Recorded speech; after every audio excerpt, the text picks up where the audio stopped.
Hello,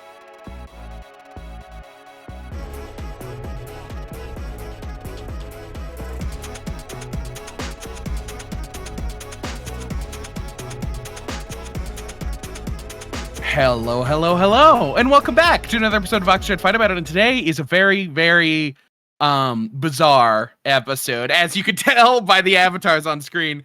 We've got my mom in today. Vox, how did you come to this idea to have my mom on? Oh man, let me tell you, Jed, how I had this idea. I think that's a great way to open this episode, is telling you how I came up with this idea, because it's your fault, kind of. It's my fault.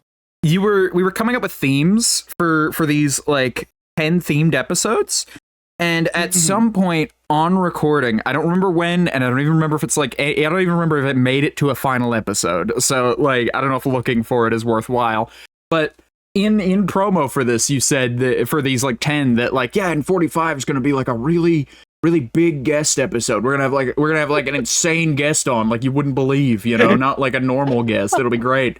And so I was like, oh shit, I have to deliver on that. Oh well, that's like a problem for me in 4 weeks. I'll just deal with that 4 weeks from now. And then 4 weeks from now happened, and I forgot about it, and then realized I didn't have time to reach out to anybody, really. And so, because like it'd be completely unreasonable for me on Tuesday to like, hey person I've never met, you want to be on my show on fucking Thursday for free? For like, we just need you for 3 hours of your evening on a Thursday, And so like, I was just like, you know what? Fuck it, we'll do a Basil episode, and then if we can't do a Basil episode, we'll do a Jed's mom episode. That's funny. I don't know where you came up in the conversation, but you were relevant to conversation at some point that episode, or earlier that day, and so I was like, oh man, okay, that's the episode then. We just do that. I love that I've now been introduced as an insane guest. I'm an insane guest. Well, hey, everybody everybody. Jed hyped you up. Who are you? What do you do, I guess? That's the first question we ask everybody. Well, first I just have to say, I have never looked more charming. This outfit on my identical twin son look is just so cute. I love it. It's awesome. It was really silly. Like the last 20 minutes before the episode, I was like, you need like to look like something. We could just like put your Discord profile picture up on the screen behind us. However, I think I could do something else. And so like I asked you about it, and Vox ended up saying like just put like a dress on my character. And it turned out better than I thought it was. The framework that MK gave me is better.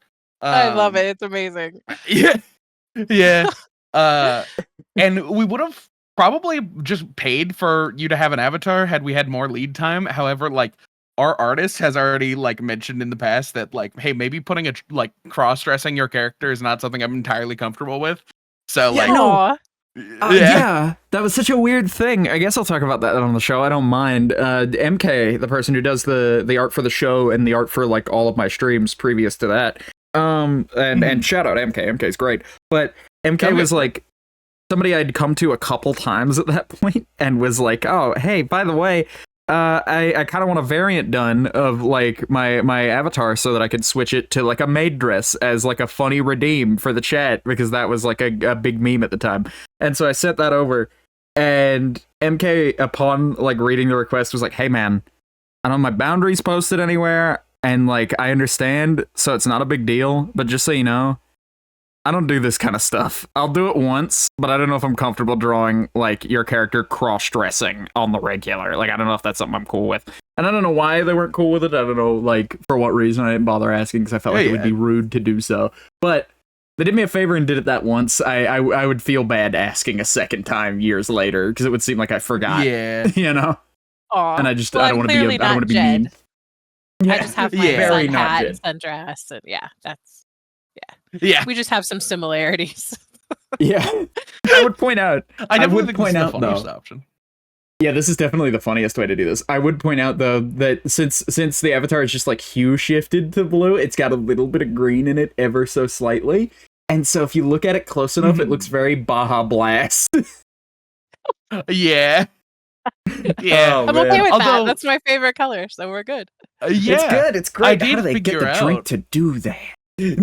To be blue, the blue food. Well, it's got a gradient, dude. You've never seen a Baja Blast? That thing's got a gradient to it. How do they do it? Is the green part of the Baja Blast melting thicker? into the water? No, I agree. It's ice. Yeah, I think it is. It's magic. It's some kind of Taco Bell wizardry they're doing some back there. Some kind of Taco Bell magic, yeah. The guy... they're already fighting about it. They're fighting about Baja Blast, guys. There you go. Yeah, absolutely. There we go. We're living up to the name. Speaking of, last time I went to a Taco Bell, it lived up to the name so well because we pull up and there's one guy at the speaker, and then like he's speaking like very like slurred at us, and he's just like, just welcome to Taco Bell, what can I get you? And we're like, oh yeah, we want this, this, and this, and he was like, yeah, I got it, come around. And then like we pull around, and it's literally, you could see, because this is like a small Taco Bell, so from the delivery window you see the whole kitchen, and so like you can very clearly see that it's one guy back there.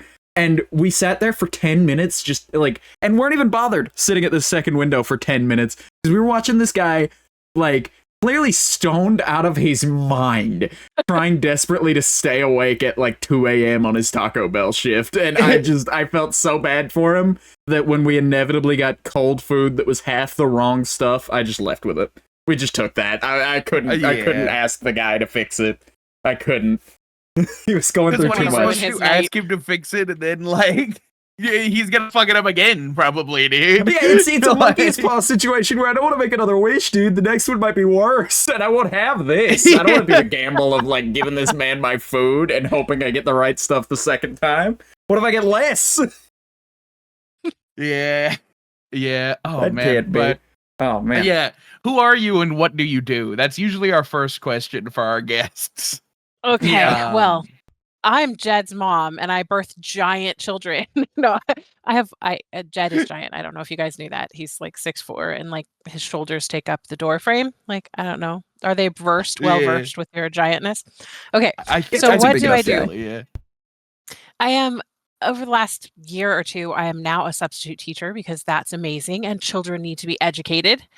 But what I really do is I spin yarn on a spinning wheel. And like make art yarn and sell it to people. I've been on hiatus for several years now, but I used to go to fiber festivals and craft festivals and sell my yarn. Oh, that's awesome! Yeah. I love that. Just about everybody's got like everybody whose mom I talk to for any reason. Like everybody's got a hobby, of course. But like everybody's mom who I talk to always has like a living in a idealized commune kind of hobby. You know, oh, totally. Not that a bad thing. I love little like sheep. Artisanal things like that. You've sheared sheep. Yes. Where do you go to shear sheep? Yeah, I guess I was trying to get free. Yeah, I was trying to get free wool so that I could like wash it and dye it and spin it up into yarn. So I made friends with the goat lady and sheep lady, and then she was like, if you shear them, you can have the wool. And I'm like, okay, teach me to shear the sheep. And I partially sheared an alpaca, but he was super mean. So I stopped. I hear those sorts of animals get so testy while shearing. That's like a very intimate thing for them. And they just get kind of... Well, yeah. You want to be pinned down and shaved? Yeah, no, haircuts are hard, man. I agree. I get it. If I had to get a haircut on my neck, I've had barbers nearly like flip me a couple times, man. I understand. Yeah. Ooh. That's rough stuff. But it's always something whenever like you get that. Your It's shop always like, oh yeah, you know.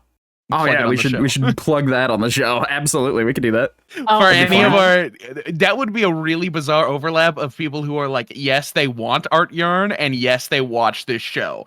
I think that's that's an incredible niche. That's me. I'm the listener that loves the show and also likes art yarn. So there you go. You've got one person. You are the one person. Yeah, you can buy your own yarn. Venn diagram.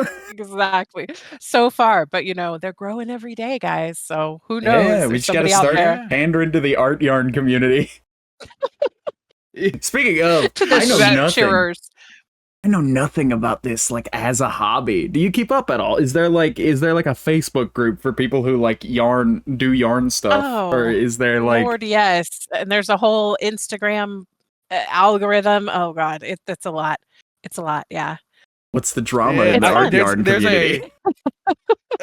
Stealing people's techniques, I think, is a big issue. But there's only so many ways you can spin yarn, guys. Like it just you have to get it to twist and do its thing. But there's all kinds of like I've made some weird yarn. Like one of my first yarns was like a weird art yarn that I cut out pieces of like playing cards, and so it was a yarn that can't be washed, but they could like make it into like a vase or something and put your pens in it. But it had like pieces of cards in it. It was cool. It was my Queen of Hearts cards. Oh, that's really neat. Interesting. I never actually heard about what that an one. interesting project. I love people who do like physical art and stuff like that. They're always so interesting to talk to. Like they always have some. I find that's like physical artists, people who like paint, people who stitch, people who weave, anything like that. It always comes down to just like, I don't know, it calms me and I like doing it, and I like what the finished product looks like, and I can make like $1 or $2 or $3 off it on the side every now and again, and it's great. I like it. Exactly. Exactly. And that's just all it has to be, and that's great coming from like the content space, which is so full of people who are like just pumping stuff out and throwing it out there and hoping it sticks, and then like when it doesn't, like its success after you've made it is like equal to or more important to them almost than the making of the thing, and like the joy of just, I want to make a thing, I made it, look, Yeah, and I hope that people aren't going into it thinking like this is going to be the way that I make my livelihood. I'll be able to pay my rent by spinning yarn. Like that's not what we're talking about here, people. Like you're doing it because you love it and it's fun, but you don't have dreams of like vacationing in France because you spun so much yarn and sold it all. Yeah. But yeah, hear from like quilters all the time, or people who cross stitch, people who do like big stitching projects like that like, man, I wouldn't want, like people who make blankets, people who weave blankets, those guys are scared of getting work almost, I swear. It's like, and I get it, because it's like, man, that rug is gonna take, it's gonna be nice, but it's gonna take me like a year to do, and like there's only so much I can pay per minute, or there's only so much I can charge per minute before I'm having people pay $10,000 for a throw blanket. Exactly. It's a project where you just like, this is the cost for the project and the rest of it is done with love because it's my hobby and I enjoy it. But yeah, you can't charge what you really would make if you were earning it per hour. No way. Yeah, it's insane. It's like, I don't know, man. A lot of these creative projects always get me, because it's just like, they always like interest me, because it's just like, I don't know, I enjoy when people are creative just for the sake of doing it, and it's always like the best art comes of just, I felt like making a thing today, so here it is, Totally. I love it. Yeah, I think we absolutely. talked about this like last episode at some point about niches of the internet.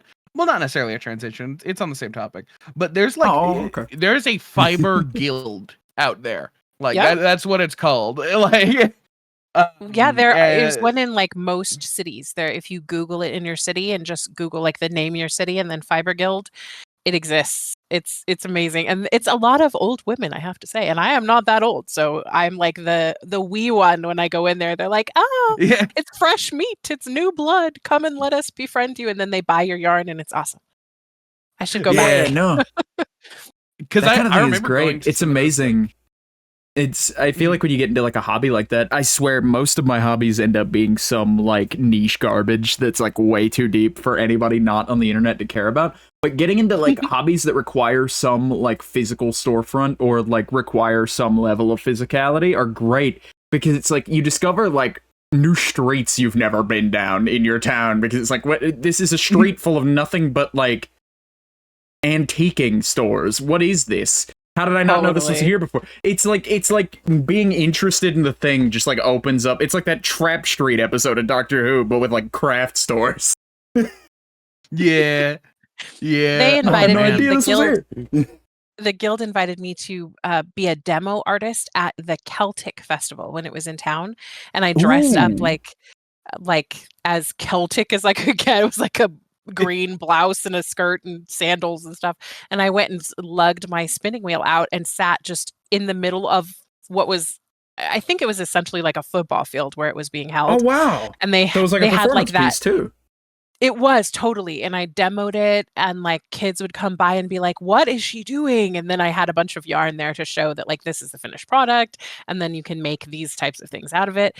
And then like half a football field away, there were guys throwing those giant logs, like at the Celtic Festival, like having these strongman competitions. It was a very cool day. It was very cool. And bagpipes came through. It was very cool. Very fun. Yeah, that sounds like a great time. That's awesome. Oh man. Yeah. Do you want to try a transition though, Jed? You want to take your swing at one? I will try a transition because you had mentioned Doctor Who. And that's something that I picked up from you, Vox, that I ended up transferring to like watch with my mom. I don't remember why or how. I think I told you about one of the plots and you like wanted to watch it. And I that's how have we been got it. interested in it since you and Vox started watching it, because you would tell me about things and be like, "This show, Mom, I really think you'd like it." And I'm like, I don't know, it sounds kind of out there. Sounds real strange. Some of those episodes sound real weird.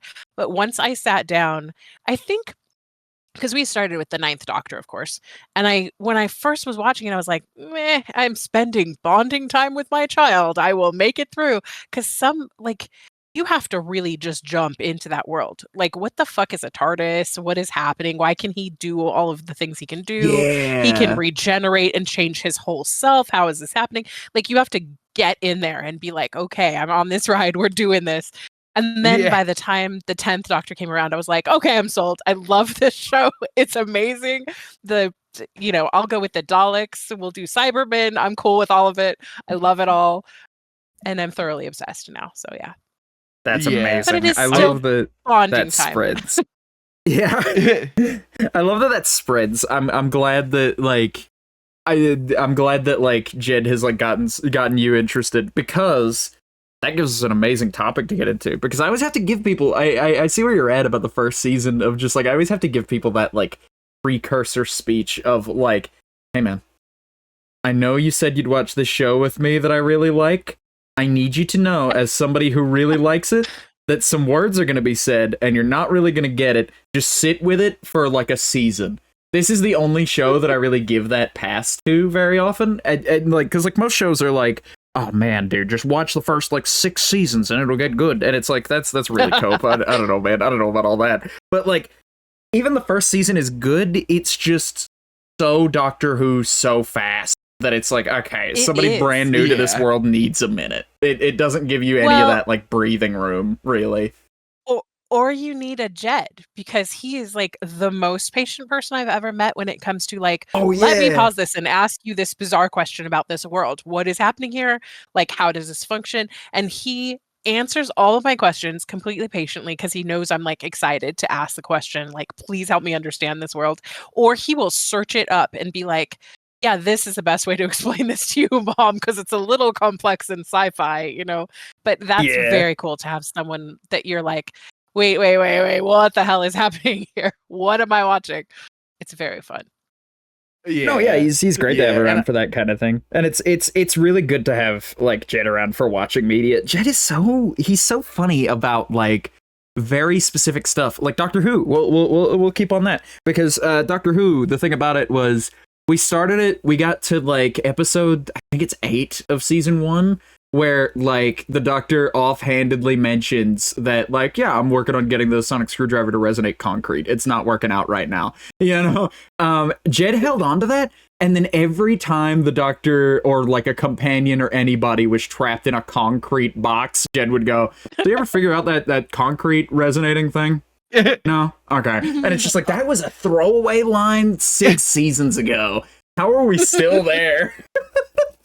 I do that. I did that with Severance too. Did you? There's a scene. I don't know if you remember, but you had forgotten it, about Bert tells the MDR people that they think that they have pouches that hold this parasite worm thing, and it controls them. You remember the pouch and then later, thing for a weirdly long time. Yeah. The next season, 2, another character comes up and they're see, no pouch.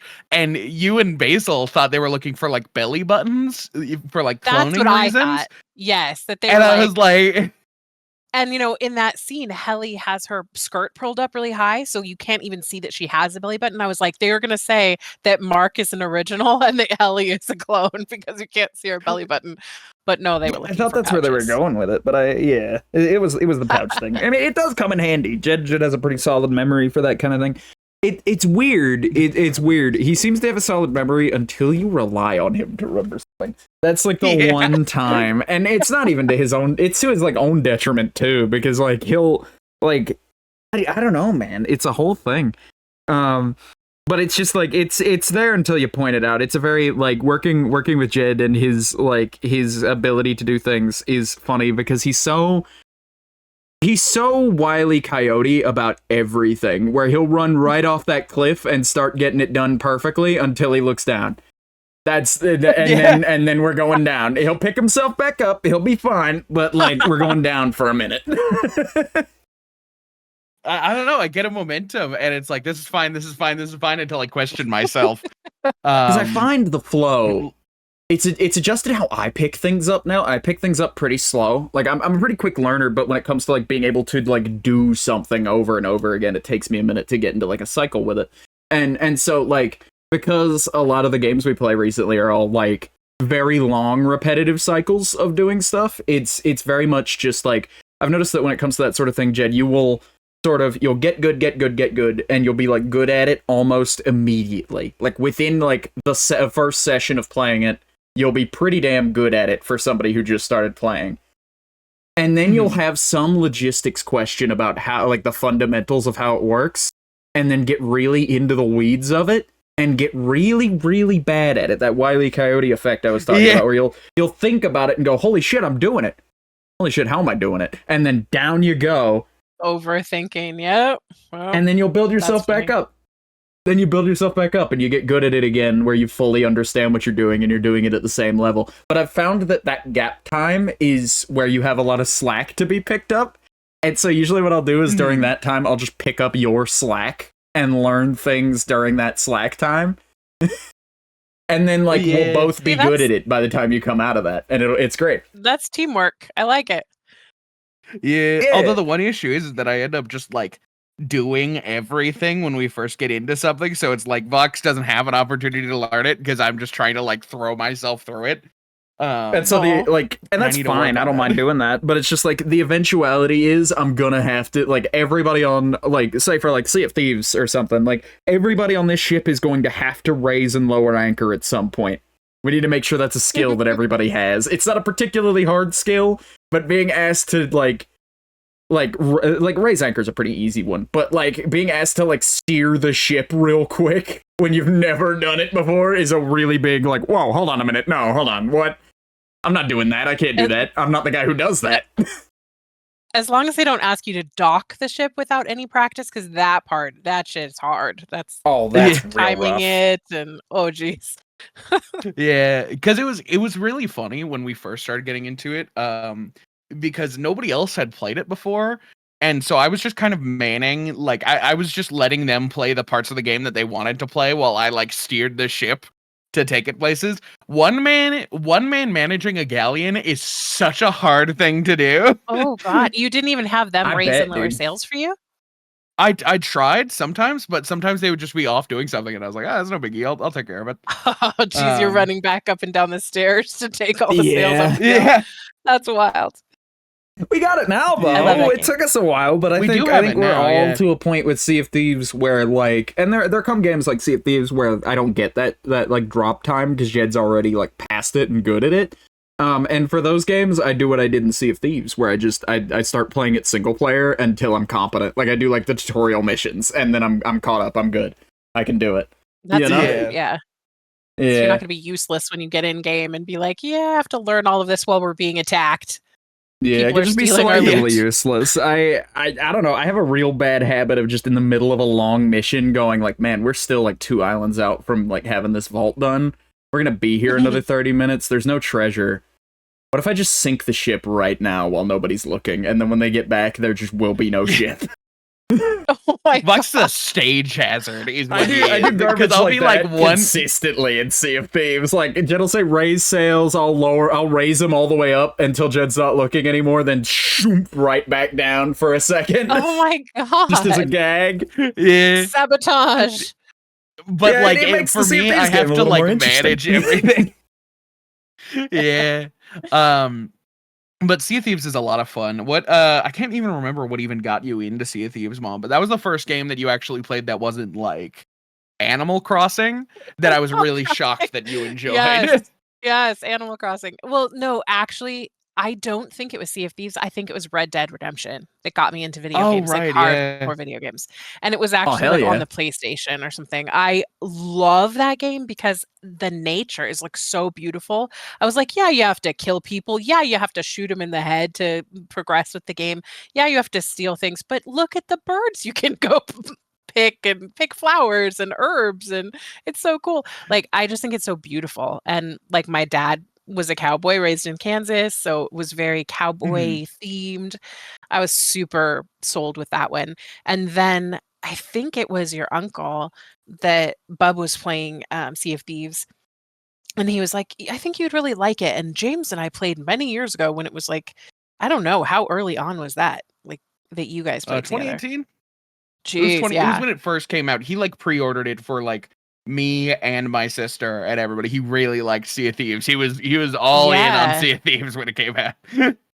And so he was um like, just try it. Just try it and we'll see if you like it. And Jed was like, okay, let's just have you do the intro. What is that called when you like go by yourself uh and whatever, the yeah, intro. I Maiden's And Voyage the or something. I don't remember. yeah, and the ghosty guy pirate like tells you things about the story, and you learn to swim and you learn to, pull out your s- sword, whatever it's called. And Yeah. obviously I'm excellent at the verbiage of the game, obviously. But Clearly got it the lingo just down. Yeah. I really like the social aspect of it. So like I played Red Dead all the way. I don't think I ever got to the very end. I got to that Guantanamo Island type thing. Um, Mhm. but with Sea of Thieves, like I loved that. Like, no, I am not going to go off on a sloop by myself, because the minute I see another ship coming, like they're going to steal my shit and kill me and sink me. So I'm just gonna Mhm. like get off and swim to the nearest island and hide in a bush until their boat chases my boat. Like, I just like freak out because the social part of it, of like, they're gonna attack me, they're gonna attack me. But that's part of the game. So once I Yeah. got to play with other people, and you're like, okay, this is what you do when people come to attack you. You fight back, or you board their ship and make conversation and see if they're cool. Like, that part I find so interesting. It's very fun. So I played Red Dead Online so I could like interact with others too, and I made some friends that way too. I thought that was really fun. Mhm. Yeah, Yeah, no, it was really Red Dead's pretty surprising good. Crazy. because like I was just watching a TikTok earlier. Sorry, Jed. I was just watching a TikTok earlier Mhm. about like men, women, children, the elderly. Doesn't matter. You ask them about video games. If they've played any, they've probably played Red Dead. Like, Red Dead is just one of those games that's just it's very approachable for the modern era. But and I feel like it all comes down really to hell yeah cowboys. I think cowboys appeal to every demographic just about. And It's it's a also really good entry point. beautiful. Oh, it's a Yes, stunning it's looking game. Yeah. yes. That really appealed to me. Just all I mean, the map is not really that huge, but like all the differentiation with like the types of bushes, and like you can totally nerd out on like, yeah, I know I'm supposed to be advancing the storyline. No, I'm going to go just ride every nook and cranny of this map and see what there is to see. And so many hours have been put into making it gorgeous. They're like, somebody like spent their Tuesday like drawing this bush, and it's super cool. And there's another variation of it over there. It's a very you can totally geek out on it. It's very cool. Very pretty. Mhm. Yeah, but it was really bizarre when I watched you playing Red Dead for the first time. Because like I don't know, Vox. Have you ever experienced watching somebody who's like uh s- older, who has a lot of life experience but hasn't had a lot of video game experience, and they don't know that you can look and walk at the same time? Um Oh yeah, so they're just doing like tank controls by choice. Yeah. yeah, where it's like that was something really funny to see, because prior all you had played was like Mario Kart and Mario Party and those like Yes. Yeah. more like simple games. So it was very funny, because I think it was Halloween of 2018 that you were playing it, because it had just come out. And I like sat Yes. on the floor with my best friend at the time, and we both just kind of watched you play for a little bit, and just like, huh, I didn't know that Like my mom could do that. I didn't know that moms could play video games. Yeah, no, this is insane because like I don't know, all the older people in my life are so old. Like they're not like old necessarily, but like they're old enough that like yeah, they play video games, or at least they used to. In 2008, no less, called fucking Farmville. And that's the last video game they've touched since. Well, see, I grew up with like the OG Mario, and then Mario Kart was like my jam. I loved Mario Kart when I was young. Like that was my thing. So I grew up with that, and my kids played Mario Kart, and we did a lot of things with the Wii, like when that was a thing. And we used to play like Rock Band. I did those kinds of games. I really liked like what is that? What is a Mario game where it's like just from left to right? There's no like open world about it. Oh yeah, the 2D the stuff new it's pretty solid.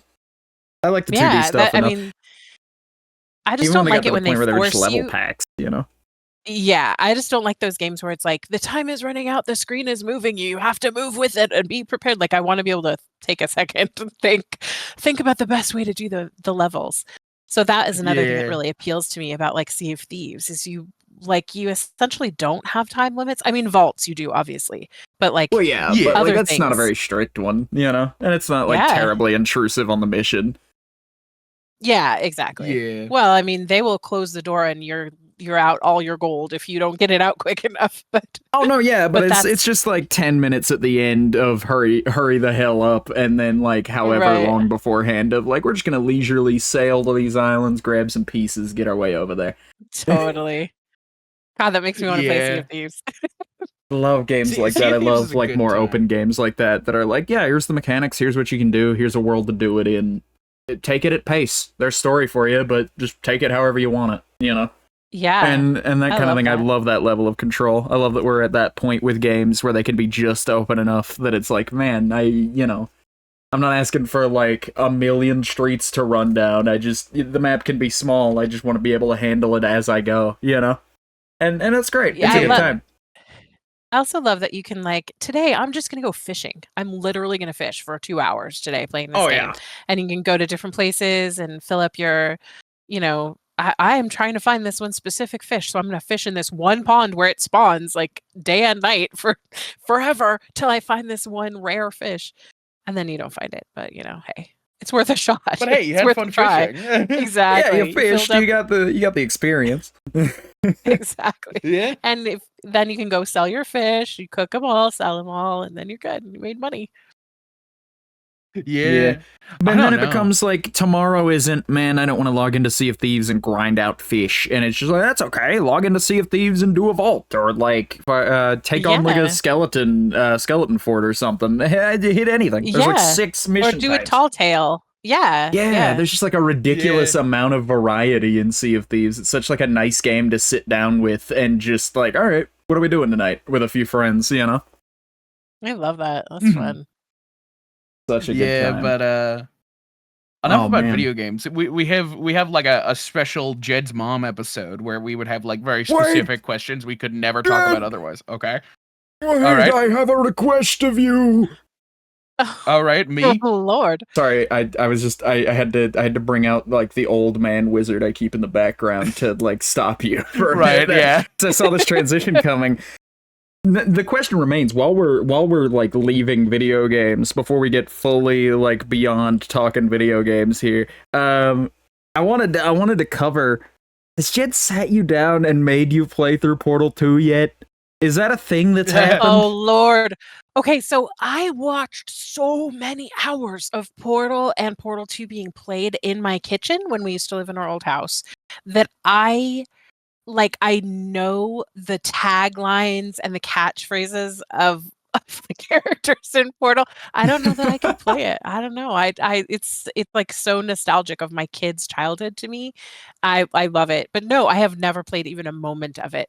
And he never has pushed me to it. That's such like a wonderfully disappointing answer, because it's like it's like it's one of like the best like set of games in the world as far as like a puzzle game goes. The puzzles are really fun. They're like a really great aspect of it. The first one's not very dialogue intrusive. I would highly recommend it at some point. But I digress. Great. Now that is a lovely answer. Oh, thank you. You're telling me to play it when my kid is moving across the whole continent, Yeah. and then I'll be you're gonna like, have so much time I where you're need help. missing Jed. Oh, exactly. But then I can listen to Vox and Jed fight about it. Like I can clean the kitchen and listen to you guys fight about something, and it's awesome. I don't Yeah. have to miss him. I can hear him interacting with his best friend online. It's awesome. Gosh, you talking about Yeah. about hearing enough of it in the kitchen reminded me of just like imagining like just prepping up, cooking. Are the kids gonna be like? Am I gonna have to like warn them ahead of dinner? Oh no, this is the part where he kills us. Oh no, he'll be done in time. But just timed out about how long to the end of the game that line is, and just like, no, yeah, that's about enough time. Yeah. I don't know. I played it to that degree where I would just play it over and over and over again, and eventually I called it speed running, because I would get like fast enough about it. But like that started not from like I want to speed run this game, but rather I want to continue to play this game over and over and over again until I'm sick of it. I love that. I think that's so cool. No, yeah. Yeah. I mean, Portal 2 was like $30 when it came out, and maybe even 60. And like, granted, it's been 10 for like a decade, but like, it was worst possible scenario. You got $30 out of that game a decade ago, pal. You're set. Sure. For sure. Oh my gosh. But oh man. What an insane thing to cover. I just thought that would be a fun little topic. I just thought that would be a good little intermission between subjects. What were you about to transition us to, Jed? Where were you headed? What was your master plan there? Earlier I was just headed towards more like specifically questions about my mom and I, or things like that. Any interesting questions that we could like never talk about on the show otherwise. Like we've just got a very we should probably be prioritizing very that specific stuff. episode. Now that we're firmly in the middle here. Have you told them about the new tattoo that you have on your hand? No. You guys went and got tattoos together recently, right? We went and got tattoos. I got my first tattoo. I made him go first so I could watch him. It was amazing. I mean, I've been through some medical stuff, so I was anticipating like, is it going to be painful? He's like, no, it's kind of irritating. It's not painful. So, and I was sitting there, and Jed, you can back me up on this, but she was tattooing and I got it on like my sort of like my lower shoulder, I guess you call it, on like the front of my shoulder.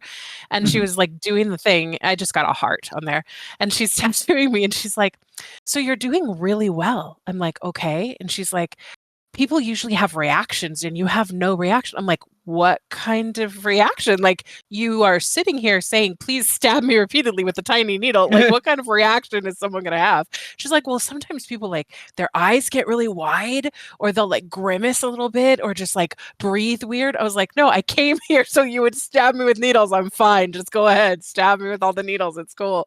So I felt very like I was a badass. I got my tattoo and I didn't have any reactions. I was just chit-chatting with them while it was being done. And I already know what my second tattoo is going to be. And it's happening in a couple weeks for my birthday. So that's very cool. That's so the story about James's tattoo. Okay. So when he was little, he had, I would say, crippling anxiety in kindergarten. Sorry, Jed, if I think that's correct. Accurate. Huh? What do you have to be anxious about in kindergarten? What is your brain conjuring up for you to be anxious about in kindergarten? I can't help but imagine. I don't even remember. It was just like existing. It was like, it was I don't know. Cigarettes, like flipping open the good old 24 Crayola and going, fuck, my mint green's not in here. Oh shit.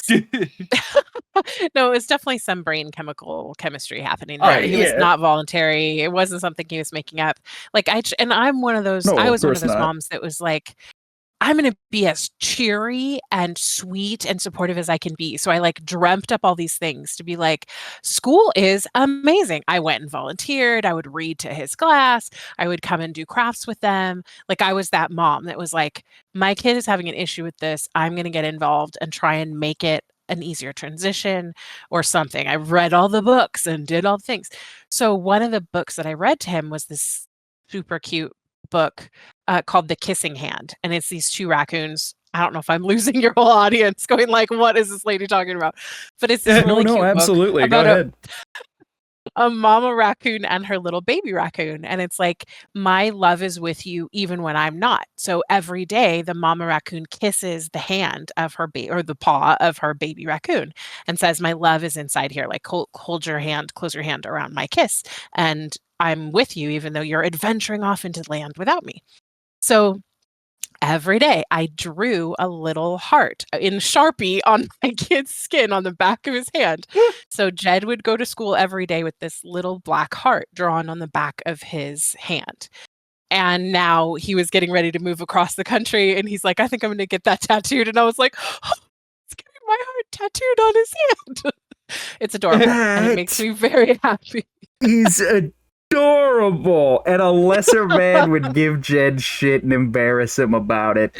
Oh man, You totally shouldn't. He's a gentle giant with a giant heart, and now he has a tiny little heart on his hand. It's very. I have, sweet. however, set your nickname in our DMs to Baby Raccoon now, Jed. I hope you know. All right. That's fine. I guess. I love it. But no, what a like a horrifically sentimental tattoo for like the explanation I got. Because what I got was, I don't know, they were just having like a day and I wanted to get a couple things. So I got this semicolon and I got this heart and I feel good about it. Oh Anyway. God, Jed, you didn't tell him any of it. That was. I told him some And I of was like, it. so you got a heart, why? tell And you were like, cause my mom. Anyway, like you moved on really quick because you were talking about something, like you wanted to talk about like something that happened while you were over there. Oh no! You wanted to talk about how stoked your mom was to get a tattoo. And so you were so caught up in that you didn't get a chance to like really explain. And so you were like, oh yeah, and then I got a heart and I got my like semicolon one or whatever. And then I got some touch-ups and it was good. And I was like, so why'd you get a heart? And you went, oh, cause of my mom. But like, anyway, and then moved on. And so that's all I got about it. So I was like, Jed mentioned that he was probably going to go in on a discount day anyway. And then he was probably going to get like a few jobs done at the same time because there were such small ones so that he would meet the minimum. Probably just something else he wanted to do for that. So I just completely bought into like, this is just innocuous. This doesn't matter, you know? Oh God, it totally matters. I'm sorry if I embarrassed you, Jed, but it's a good story. It's wholesome. It's such a good story. I love that. Yeah. And that was a bougie ass tattoo parlor. My gosh, Jed was like compared to the place where he got his other tattoos. It was insanely bougie. There were 3 other groups that were a son and their mom there. I'm not even kidding. Like, and the best part about it is I walked into that place, I looked around and went, yeah, this is where I'd get a tattoo with my mom. Like, I think that everybody had that, like, interaction, apparently. It's also where you would send me to get a tattoo, because it's like it's in like a strip mall, like an outlet mall. Approachable. It's the weirdest place. Very, very. They get a lot of walk-ins there. They're like, let's go buy a purse or pots and pans. And oh, look, there's a tattoo parlor right next door. Let's stop in and see what we can get. They have piercings there too, but it's very, very white and not white like Caucasian, but like the walls are super clean. Sephora-esque, I get what you mean. It is totally the Apple Store of tattoo shops. Yes, for sure. Oh man, it's very white. Oh boy, it is very white. Oh jeez, I guess this is the part of the show. Speaking of not intentionally embarrassing him, do you want to take a moment to intentionally embarrass him? I've told Jed privately that like he's allowed to like draw a line in the sand at anything too embarrassing. But do you have any like funny, embarrassing Jed childhood stories? Because this is the basis of this episode, really. Okay. All right, my most favorite story. Oh man! So my kid, this giant kid that I have, he's always been a good eater. Like if I gave him food when he was a baby, he ate the food that I made. I was not one of those moms that's like, I'll just make chicken nuggets. No, this kid eats asparagus and fights me for the baby tree broccolis, and like he would eat everything. So right. I had made food, and everybody else left the table, and so I was at the sink with my back turned to him. He was in his high chair, being a good little dude. We had something that had ketchup. I think it was like fried potatoes or something that we had with the dinner. So ketchup was on the table. The kid liked ketchup. I gotta say, he liked ketchup. So oh no!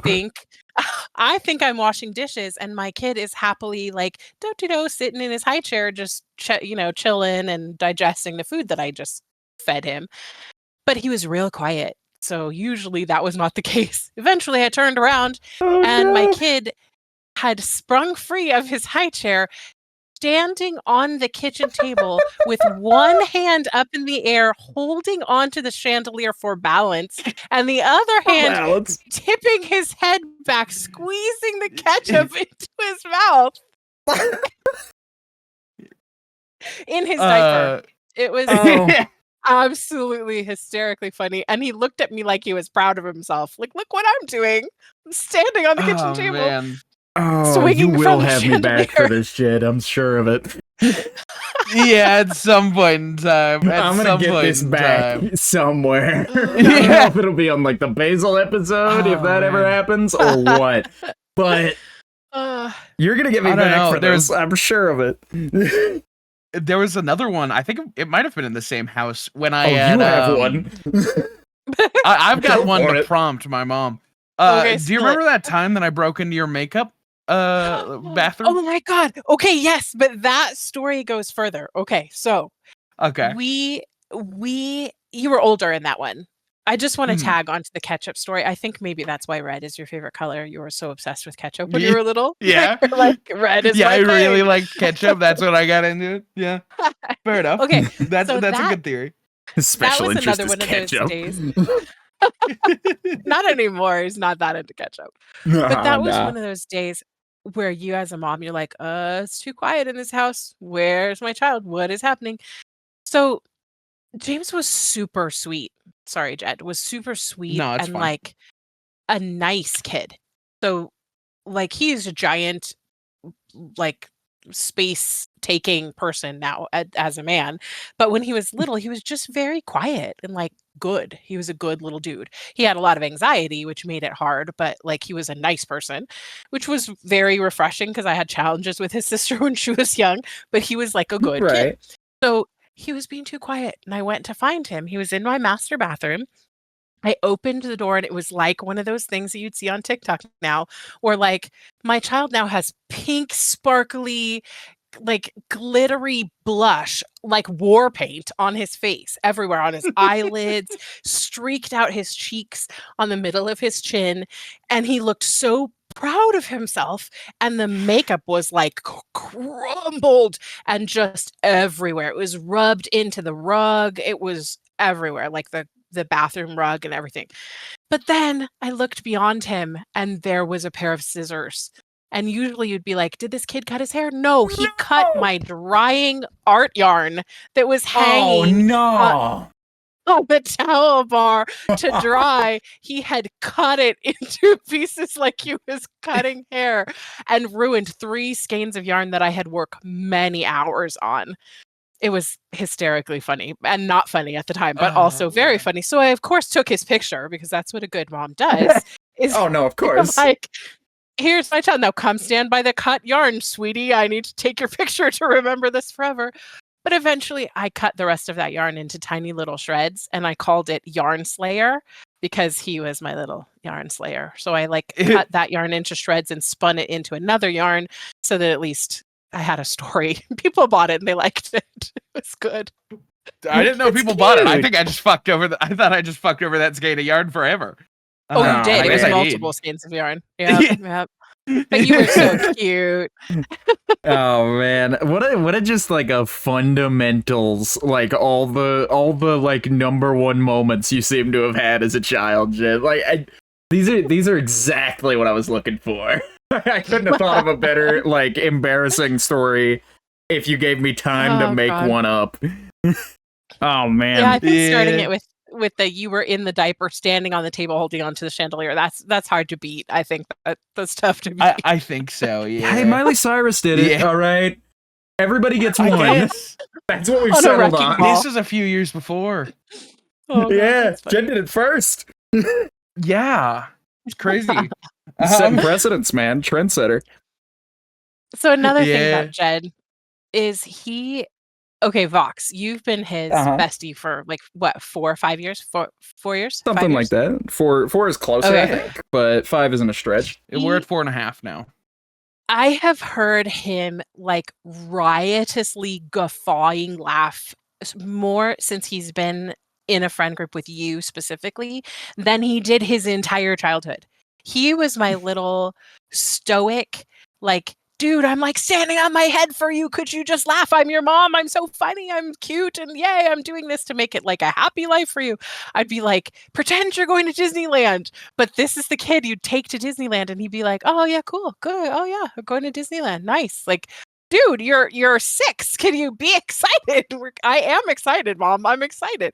Oh my God, you're like this little old man stuck in this child's body. Like, be excited. Be more excited. Join me in excitement, please, child of mine. He was very stoic. And he's still like the tamest of us, I think, and the most reserved of us in this group that we have, because like, I don't know, like I didn't get to mention it earlier because it wasn't really that relevant, but like back when we were talking about Doctor Who, the thing about Doctor Who is we were 6 seasons in when you guys started watching it together. I think we were like somewhere close to done. We weren't done yet, but we were close. Yeah, we were really close.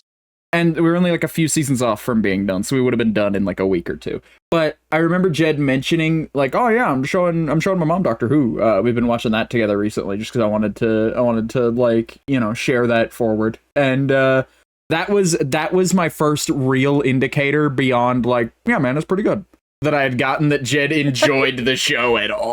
You know, I was really worried. Really? There was like, I'm glad I'm not that anxious about that kind of thing and just will take people at their word a lot of the time, because like anybody else would have been really worried they were showing Jed a show that he had no interest in for like 8 seasons. I mean, that thought crossed my mind a couple times. Something. Yeah, you gotta get better at the reactions, man. You're getting better, but it's like It's like having like, you know those memes that are like POV, the like skinwalker that lives in my basement is learning English and it's just them speaking but like less put together and a little more poorly. It's like that, because like we both mirror to some degree, like that's both a behavior we exhibit. And so a lot of the times I'll see you try to like go a little over the top with a reaction, as in like I'm not giving this enough juice, it needs to go a little further, and you'll react like I would. Like, I could see that happen. Yeah. And I go, oh, that's one of mine. He's doing my move. Yeah. That's what I tried to get him to do when he was little. Was like, okay, see my face? See how excited my face looks? Try and put that on your own face so that you can make me feel like you actually like your birthday present.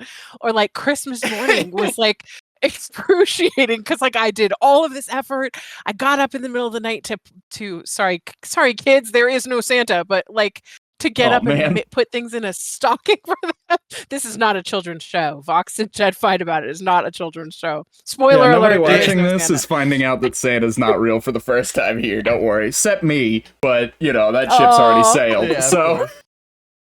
But I like put all this effort into it, and I knew I got things that he would like. And he did genuinely like the things that I did. Like, he enjoyed it, but his emoting is so subdued that it was like, wah wah, like everything. I'd be like, look at these amazing cookies I made for you. He's like, yeah, cool cookies, nice, yum. Like, oh my gosh, give me something. Yeah, like that's I've talked about it in the past, but that's where the robot persona picked up. Was I think my sister would like say like, you're like a fucking robot, dude. Yes. Can you express at all? But of course that's hard, because like she was so big and like everything she did was overly emotive and not always in a happy way. So like you had a mom that was like bouncing off the walls trying to entertain you, and we are not entertained. And then your sister who was like, I'll just like sit on your head until you emote something. Oh wait, you're gonna scream? Oh, okay, well there's emoting. So like you didn't fall into the, like you didn't have your own niche of expression. You just were quiet. Yeah. Oh, I had a couple of nicknames as a kid. I don't know if you want to go into any of those, but my favorite one, and it stuck for many years. I would call him Boomer, but what Boomer was not like boomers now, like baby boomers. But it was because he was my little boomerang. I would be like, go off and play. And I would like throw him out into the world and he'd go play on the jungle gym and then he'd come right back to my side. And it's like, no, okay, go off and play, and throw him out in another direction, go play over there. And then he'd eventually come right back to my side. So he was my little boomerang. Yeah. No, I was the same this way makes when me I was a sound like I had a kid. very hard time making friends. As a Does kid. it doesn't make you sound very socially able as a child. I gotta say, but I'll hand you one, Jed. I'll hand you one, because it's relevant. Like I completely sympathize with that boomerang thing. Being like, coming up neurodivergent was fun because, like, again, it was just everybody had this. There was this thing, and it wasn't just like the people I'm around are ignorant kind of thing, as much as it was sort of like a cultural thing around that time. When I got diagnosed with autism when I was very young, it was so like, okay, autism, Rain Man. What is he good at? What is this kid good at? It has to be a Rain Man situation where there has to be a thing that he's good at. Is he good at like anything at school, really? Only kinda? All right, let's try him on some stuff. And one of the things they eventually tried me on was sports, and they got me to like t-ball. And I don't know, again, like, I'm raised by, like, mostly women. And so, like, I didn't have a lot of that, like, be a man, you know, in my life. And so, like, which was a great thing for me. But, unfortunately, like, this was the first time I was just surrounded by grown men at anything. Because there was a lot of dads taking their kids. And so, like, I just was surrounded by a bunch of strange men who didn't know how to handle it when a boy just very suddenly breaks into tears on the like pitcher's mound wanting to go the fuck home. Oh, poor baby. Yeah, I don't know. I got up to the plate just fine, and then I cracked immediately once I was on the mound, dude. I was sitting there, I was like, and it was t-ball too. Why do they even have a pitcher? I don't know, man. I agree. Like, what was I doing up there? On the tee. Yeah. He was making sure it didn't fall off. That was it. The guy who puts the ball down. Yeah. But no, yeah, I don't know. I just cracked under the pressure. So I sympathize. I sympathize with you there, Jed, on just the like, man, this doesn't click for me. But like, no, I don't know. I don't know where else I was gonna go with that. I don't know how I was gonna transition out of it, but that was my point. So Vox, what was the thing you were good at? What was your neurodivergent spicy thing that you are good at? I think that you're really good at voice changing because you sound like you're from California, which is where I'm from. And when I heard you at first, Jed was like, "No, he's not from California." I'm like, "He sounds like he's from California." He's like, "Nope, he's Southern." Yeah, no, that's the thing. Voice changing.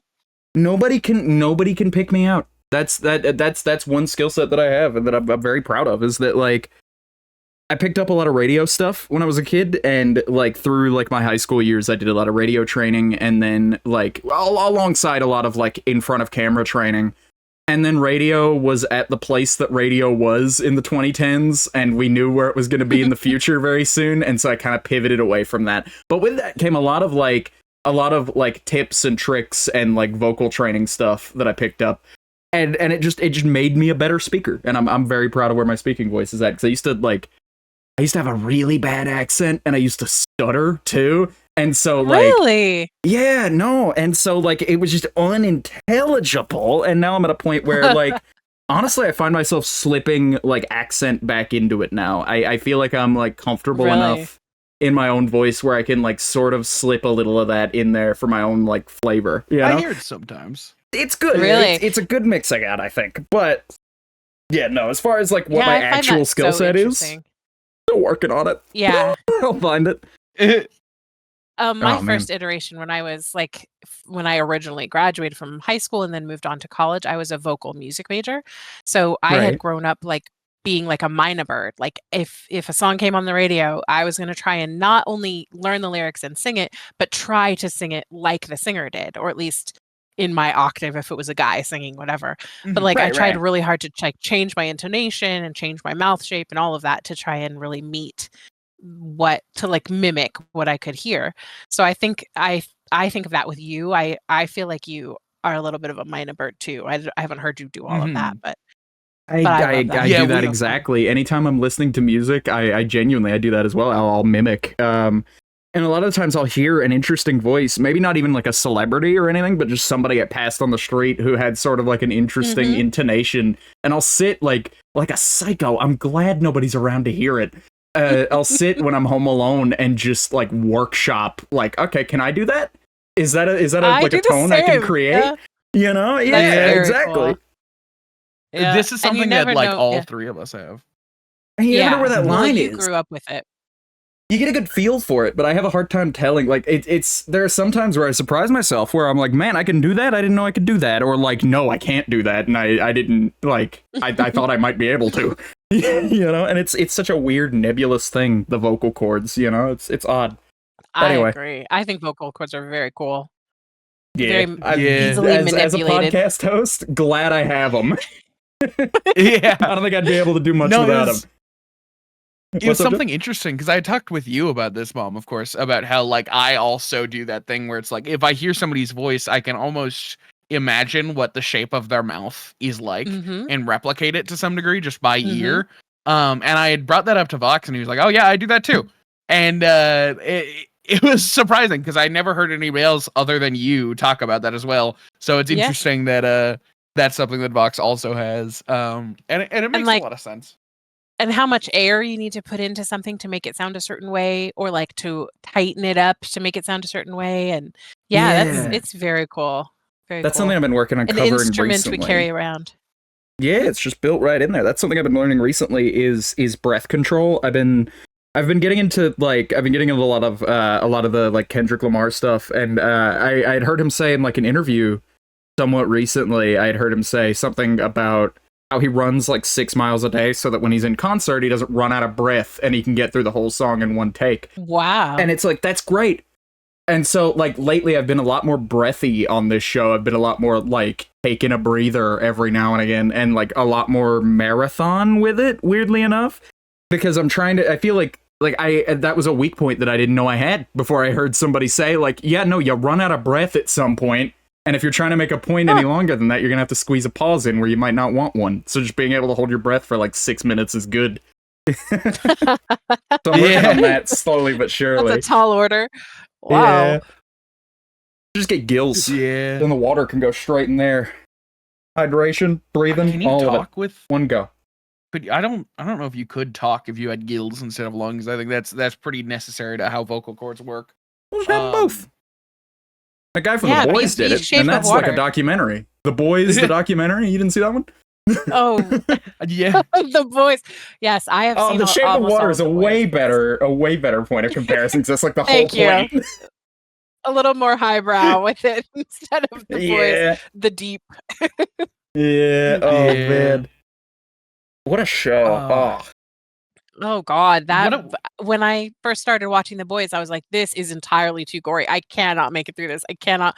But the characters were so intriguing to me. I found the whole world very fascinating, and I'm super obsessed with mutants. I like love all the X-Men and stuff.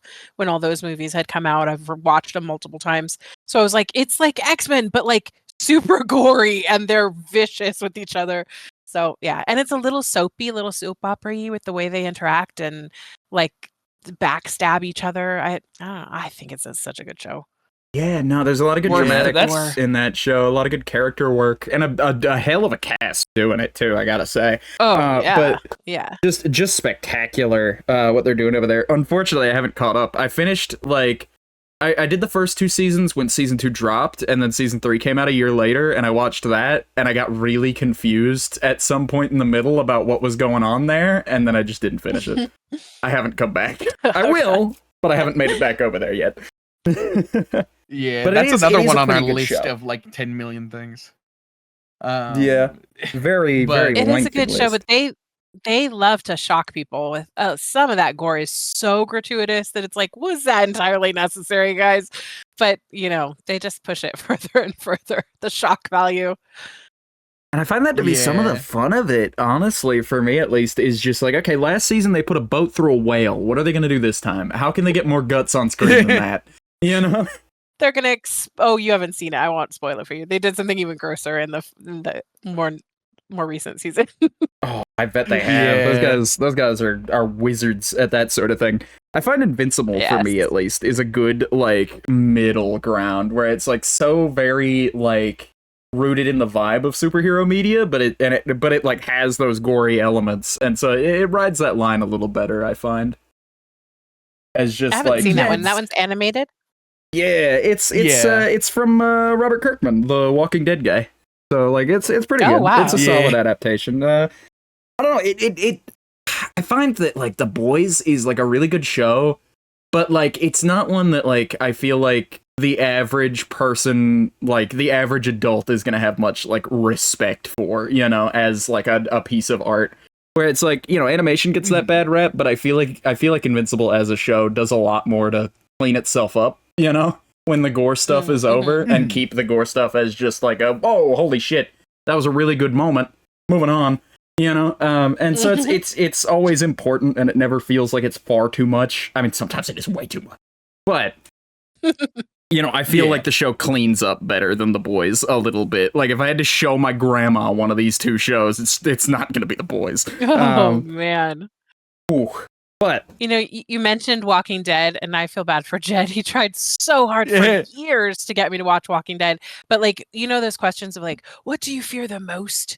Like my answer is earthquakes, but then more so zombies. Like I just hate them. I fucking hate them. Keep them away from me. I don't want to watch them. And he's like, Mom, it's really not bad. There's such good storylines. The character development is so good. You'd really enjoy the storylines. I was like, can we like fast forward through the zombie parts? He's like, yeah, it's really like, if you accept the fact that there are zombies in the show and they're going to show up and you're going to deal with it because the rest of the show is so well done. It's well written, well acted. I was like, okay, I'll try. We watched the first episode. I'm like, nope. Yeah, and that one has like a fairly tame one. The only that like, one, yeah. Yeah, like the only one that you get actual screen time with is the one that's like on the lawn that Rick sees for the first time. Oh yeah, the one they did like a spin-off about or whatever, or like a short about. Yeah, which is like relatively, zombies, man. Yeah.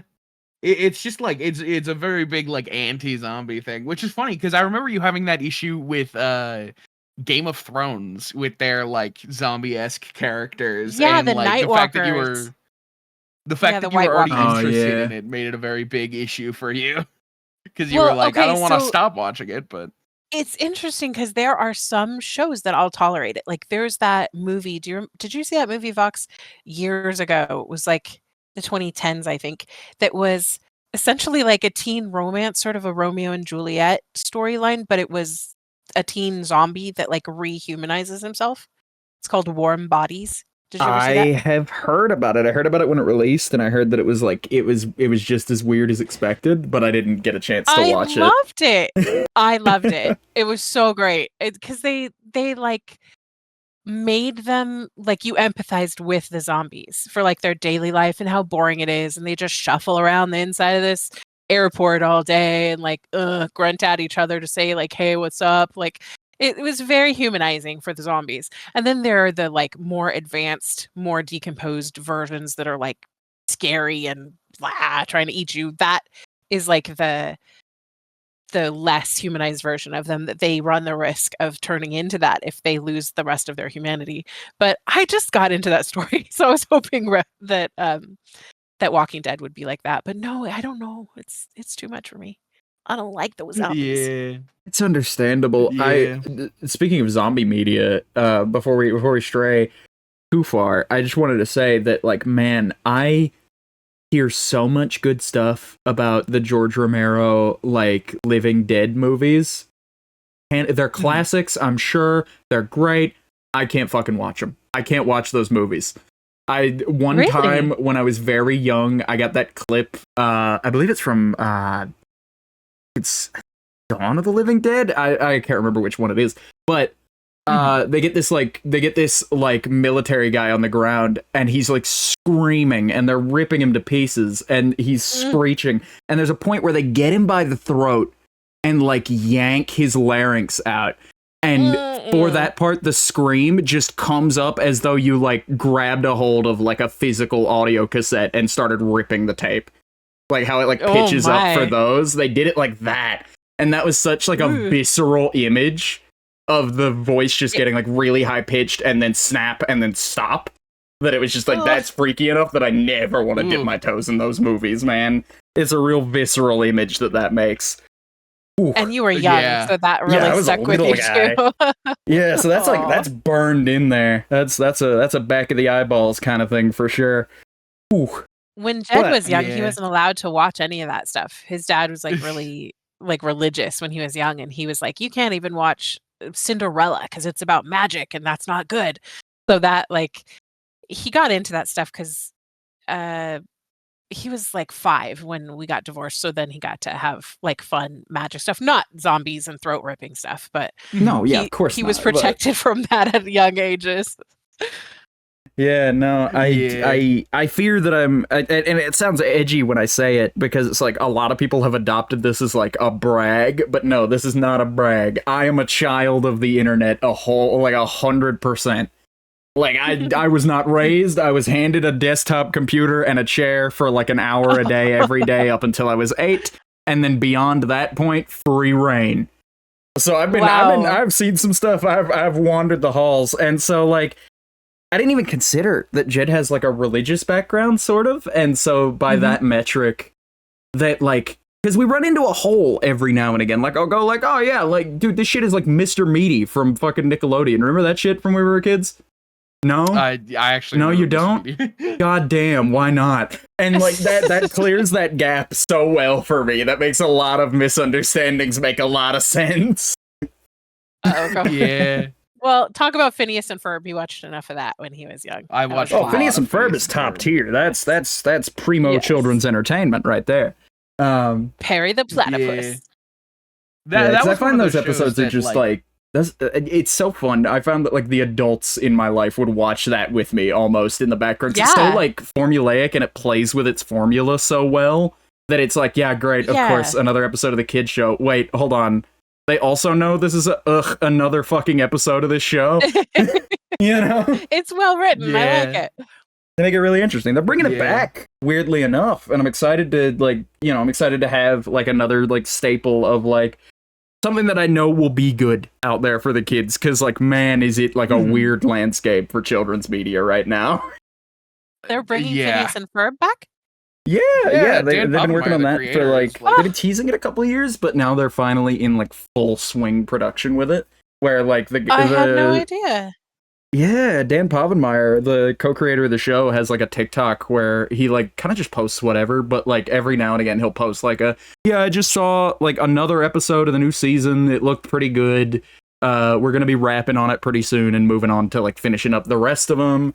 You know, so we've been getting like progress updates and shit about just like, yeah, the new season is good, and we have like the guy who was responsible for the last like 4 seasons like giving us the thumbs up on it's gonna be good. And so that's good. I'm glad for that.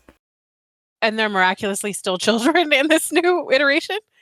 I think the thing they're doing is it's just the next summer over. Like they're just doing a year skip and then picking it up as like, this is the summer of the next like school grade.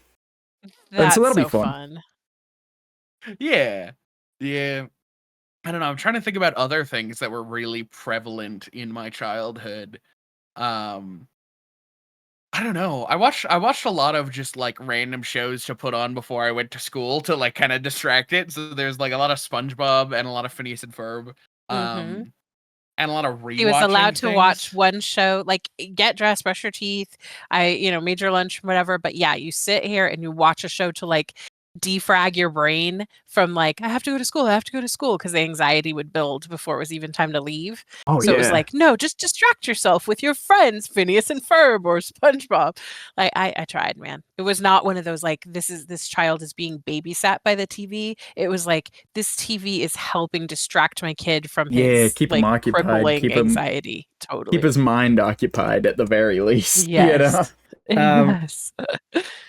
That's such a weird time, because you said Jed like in the morning before school watching TV, and I remember like, dude, so like you would think that I would think about the same thing like cartoons, but I think about the fact that I shared a room with my grandma at that age, so I'd wake up and do you know what's on the TV when I'm waking up?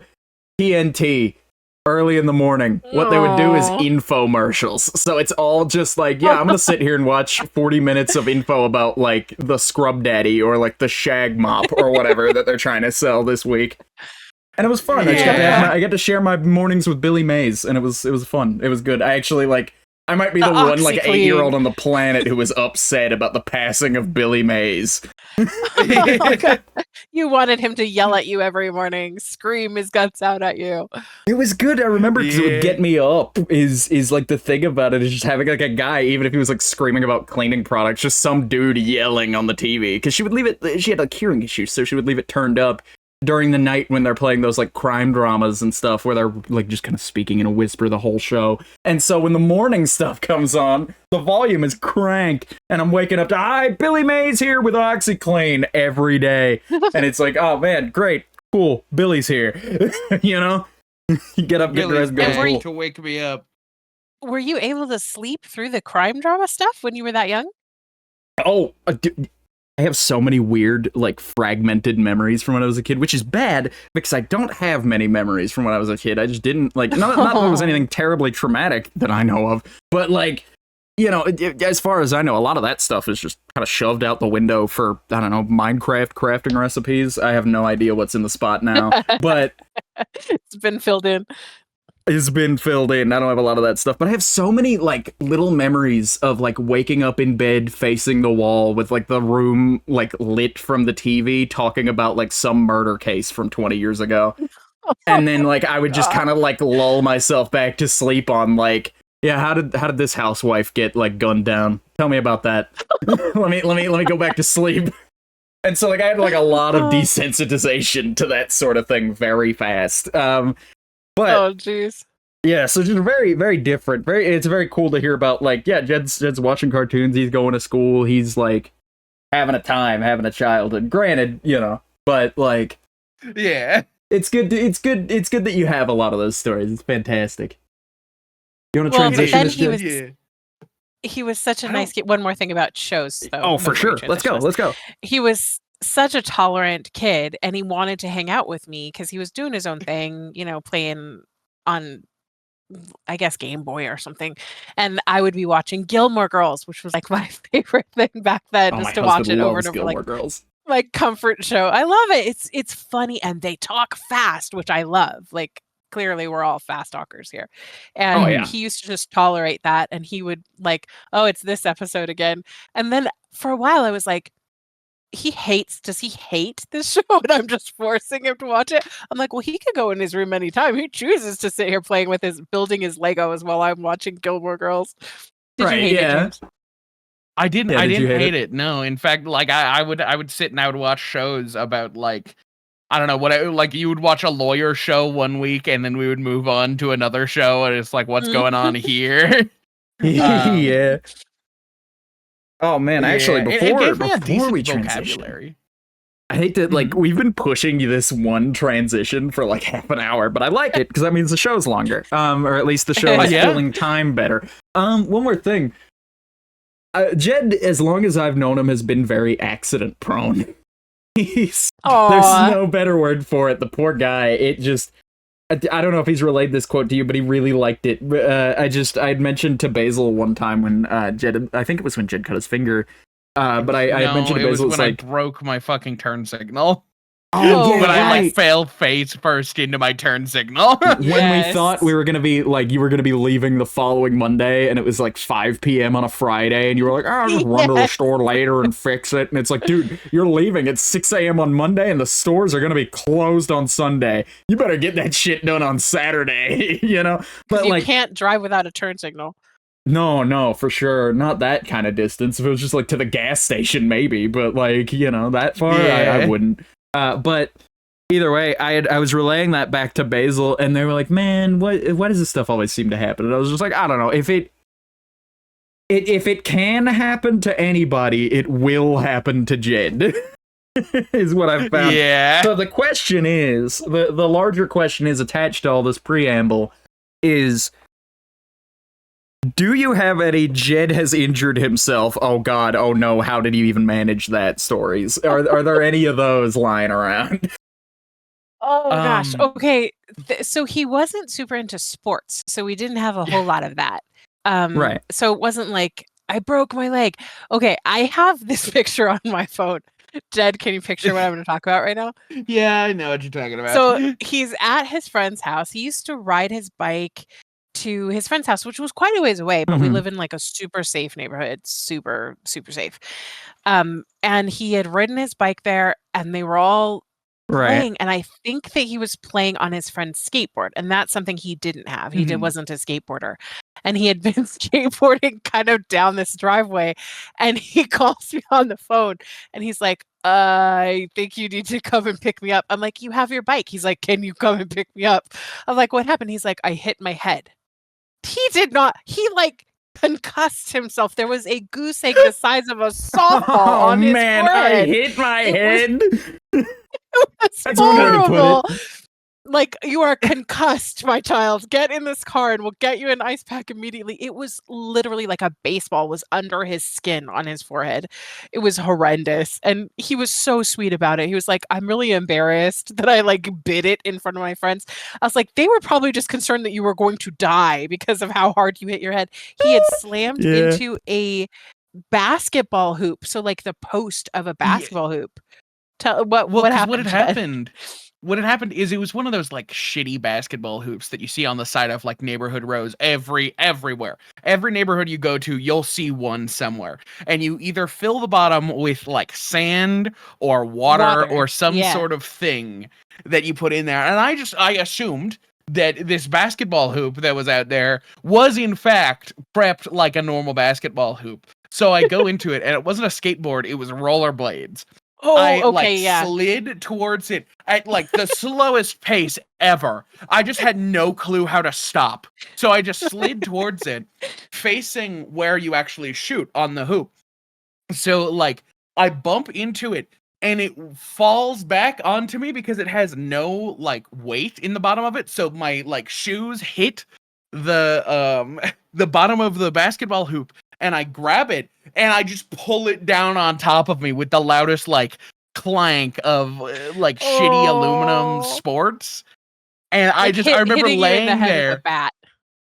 And at the time, my friend was really into, he wanted to make like little YouTube videos or movies or whatever. So he was filming something in the garage next to us. And he sees me, he looks over, it's still recording. He sees me, you hear like a loud clank and like a yelp. And then I just look over at him and he looks over at me and we both don't really know what to do because what are you supposed to do at that age? So he just Oh, looks God. at the phone and he goes, anyway, guys, I'll see you guys around. And I turn back to him and I'm like, dude, help. All right. Oh, jeez. Yeah. Oh man. Yeah. That But was awful. yeah, Okay, that there's that one, and basketball then hoop was I have one more klutzy story. It's another bike-related story. Okay, he Oh was man, older I on can't this wait. one. I feel like you were like 13 or 14. How old were you it with the was bike? like it was 7th grade. It was mid 7th grade. I know exactly. Okay. It was December of So 12. whatever year. Yeah. Okay. Yeah. So Oh wow, we got an you're exact just so big. age. I felt like you were real big. But he rode this bike and it was like It was brand we new. we weren't wealthy. It wasn't that great of a bike. It was just No, like yeah, new of to him. course, but So you know. we live in this cool neighborhood that has like this little lake. It's like a man-made. They dug it out with a bunch of earth movers, filled it up, put some little turtles and fish in there, and it's a lake. And so there's like this shortcut to get to his friend's house was by the lake. And there's a bunch of pedestrians when you're driving through that area. So you're technically not supposed to ride your bike on that sidewalk. It's for pedestrians, But walking your dogs, everybody or going to does. fish. Right. So he's riding through right. there. And thankfully, cell phones were a thing, and he had one because he used to go to the park all the time by his friend's house. And he called me, and again, it was like, I think you need to come pick me up. I was like, what happened? He's like, I might have broken my bike, but I definitely broke myself. And so then we ended up at the emergency room. So tell the story, Jed. What did you do to yourself? Yeah, so Yeah, what I was happened here, riding man? down this like concrete slab part and I'm riding my bike and I come across someone that I had met from school and he was like a new student but we were both friendly with each other. We were fairly like, we were acquaintances, but nothing else. And I'd come across him, I waved at him, and then I moved over onto the grass because that's what I would do. That's I wasn't being a dickhead and like, I'm driving my bike, get the fuck out of my way. So I moved off onto the grass and go past him, and then I try to go up onto the concrete, and the concrete and the grass had about a 2-inch difference. Not enough that it would be a problem, but just enough that I went just parallel with it, that the concrete slab functioned as like a brake pad and just completely stopped my front wheel. And I go completely over it and fall on my right shoulder, head over like bending handlebars. backwards. And I was pretty sure I had dislocated it. Yes. And like I ended up doing that thing that I learned to do a while ago, where you just kind of like push up on your elbow and like slam into a wall and like relocate your shoulder. And I ended up doing that, and it worked. And then I was like, I'm still in a ton of pain. And well, and I wasn't like, I had, yeah, just go and relax. Like I wanted you to have it x-rayed because I was really concerned that you had really damaged yourself. Yeah, I'm glad we have you And, here. I think honestly that could be a good bit of this, because like I'm glad we have you here, because without you, the way like. So I found that as a storyteller, Jed is not very generous to the other people who were present. He edits. Yes, he does do edits. Yeah. Like earlier, pre-show even, I was telling Jed, like, he was like, hey, does this mic sound okay? Before, like, I pass it to her and we get the show going. And I was like, yeah, no, it sounds fine, but, like, anything above a yell might peak it. And then he turns, I hear him turn to you and go, yeah, Vox says don't yell.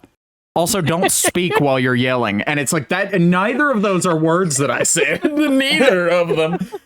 What I said was, I was like, am I allowed I'm to sure laugh? it'll be Is that okay? fine. Yeah. He does edits, is my point. And so, like, I fear that without you present for clarification, the problem that we run into with these, like, yeah, when I was a kid, I did this or that stories, is that Jed will just neglect to mention that you were there at all. And so it'll make it seem like he kind of just, like, was just out in the street doing this, no supervision. He raised himself. So what had happened was like this was during a time where I got fairly lazy. I got sick of walking to like 4.5 miles to go to the park and then walking back in like the weather. 2.2 miles, dude. 2.2 miles. Was it 2.2? 107 degrees here. Yeah. So it's fair. Oh, fair. yeah. Like it was insane. I got to the point where I was sick of it. So sometimes I would call my mom and then she would pick me up at the park and I'd throw the bike in the back of her car. So I was like, I really don't want to do this. I like 100% do not want to call my mom to have her pick me up because she's already sick of it. So I was like, when you called me, you were like, it's okay, I'll just walk it back. I'm like, your shoulder is injured and you're just gonna hobble back. No, you got in a bike accident. I will come and pick you up. Yeah, but he was like, don't bother yourself. It's okay. I'll just walk home. No, dude, you're gonna get in the car. Don't be brave. It's okay. Yeah, no, and like thankfully, I think it was because of my hypermobility, and this is during a time that we didn't know I had hypermobility. But when I had done that, I think it would have like broken somebody's shoulder, or there would have been more tissue damage. But because my ligaments and shit are just loose enough, they just kind of looked at me and they were like, "It looks like you might have maybe sprained your rotator cuff, but like there's no physical damage here." And especially like I was in pain. Yeah. Mm-hmm. Yeah, my shoulders are like impressively hypermobile. Like for my entire life, I've been able to kind of push them out of socket off and on. Yes. Right. And so like that was my one lucky part about that injury specifically, was that I did bend my shoulder wrong. It did hurt. However, I recovered pretty quickly. Got a cool trick. But cool party trick, dude. You can locate your shoulder again. And the trouble with showing that one off is dislocating it first, but yeah, that's a lot of the issues as well, is that like as a kid, I think the other major injuries that I would get were mostly just like sickness, I think. And they weren't even major sickness. A lot sickness. Of ear it was infections. Just ear infections. A lot of ear infections. Yeah. Oh, like I was just talking about this at some point. I think it was on the podcast, but I don't want to say where on the podcast because that's spoilers. But like I had an ear infection that was so bad that I was watching like Lego Ninjago. Oh, and I remember from your that. perspective, I was just like, I was doing okay, and we had already gone to the doctor. I already had antibiotics. There was nothing else we could do, but it was like the last hurrah for ear infections, and it was terrible. And I remember I was like sobbing in my bedroom, but there was nothing we could do, so I didn't want to bother you. And you can hear me from like we had a connected wall that connected to your bathroom. So you like went to the bathroom and heard me crying and were like, "Are you okay? Do we need to go to like the hospital? What is going on?" And I was just like, "No, I'm fine." But you know what I did then? I got the rice sock and put it in the microwave, and then that did give me some comfort. So when you're like, I'm in pain, but I'm being stoic, I'm not going to bug my mom. Well, he always wanted to be like, I don't want to be a bother. Like, dude, you're my child. It's my job. I'm your mom. Let me help you. And he's like, no, it's okay. It's okay. I'll just suffer. I'll just suffer here by myself. Oh, that's another thing. Jed was always like encouraging me to punish him harder. So like that was weird. He would that does be sound like, weird. I did something. I don't even know. You did like nothing wrong, but the 3 times you did something wrong, if you just, I don't even know what you did, but that was wrong. But I like would say, okay, you can't play your video games for 48 hours. And he'd be like, that's not enough. You can take my door off its hinges and take my favorite books and take the TV off the wall. And like all like he wanted me to punish him harder. And I was like, dude, it's fine. You can't play your video games for 48 hours. That's the extent of the punishment. Right. It'll be fine. Well, right. The issue is that I've always had a thing for fairness. Like I've always been very big on fairness. And my sister had a lot more issues, so she would get punished a lot more and often a lot harder. So like anytime I would fuck up at all, I would assume that that's just how you get punished, is like, you know, you're grounded and like you can't watch TV or anything for like weeks and things like that. And so I just assumed that way. Right. You didn't. You're editing again. You need to say I am editing. I'm sorry. Yeah. No, that was my father, who currently thinks I'm probably in Texas or Louisiana right now. But he wanted it to be fair. He was the little boy that when he was like 2 years old, you'd give him a cookie, and even if his sister wasn't even in the same house, he would go, sister cookie? Like, no, your sister's not here. She doesn't need one of your cookies. This one's just for you. Like, he wanted it to be fair. It was very cute. He was a sweet little dude. Yeah. I don't know. I would do that a lot. And I still kind of do that. Yeah, totally. I still kind of fight that nature. I think that we both have that. I feel like you're fighting it and I'm kind of embracing it, but we both have sort of a similar disposition about, like, if you say it about like things being fair when possible, but like, I don't know, I think I'm a lot more normal with it because I'm so self-centered about it, where it's like I need to make sure things are fair to me. Like I need to make sure that everything in my little circle is fair. Like I need to make sure the guy next to me is like, it works both ways, where I'm worried about the people around me too, but beyond my circle, like the circle of fairness ends, and I just like, I don't really mind as much. But like the thing, like I'm very like socially, I'm about social fairness in like, if you give me a date or a time, be there. If you say it is one way, it better be that way. You know, like to me, like the fairness is in like the your word is your bond kind of thing, where it's like, you know, I have to make sure that everything I do is above the level, you know, and thus by the same metric are the people around me above the level as well, you know. No, it's interesting to learn this stuff about Jed, because it's like, it's interesting because it's like, I see all this stuff, it's all very subdued the way I see it. It all ends up very like I'm getting like undertones of quiet kid out of this interaction. Yeah, sure. Yeah, the Jed filter. Yeah, for sure. But his inner workings are very complex. Like he came up with very creative ideas and stuff. He just isn't.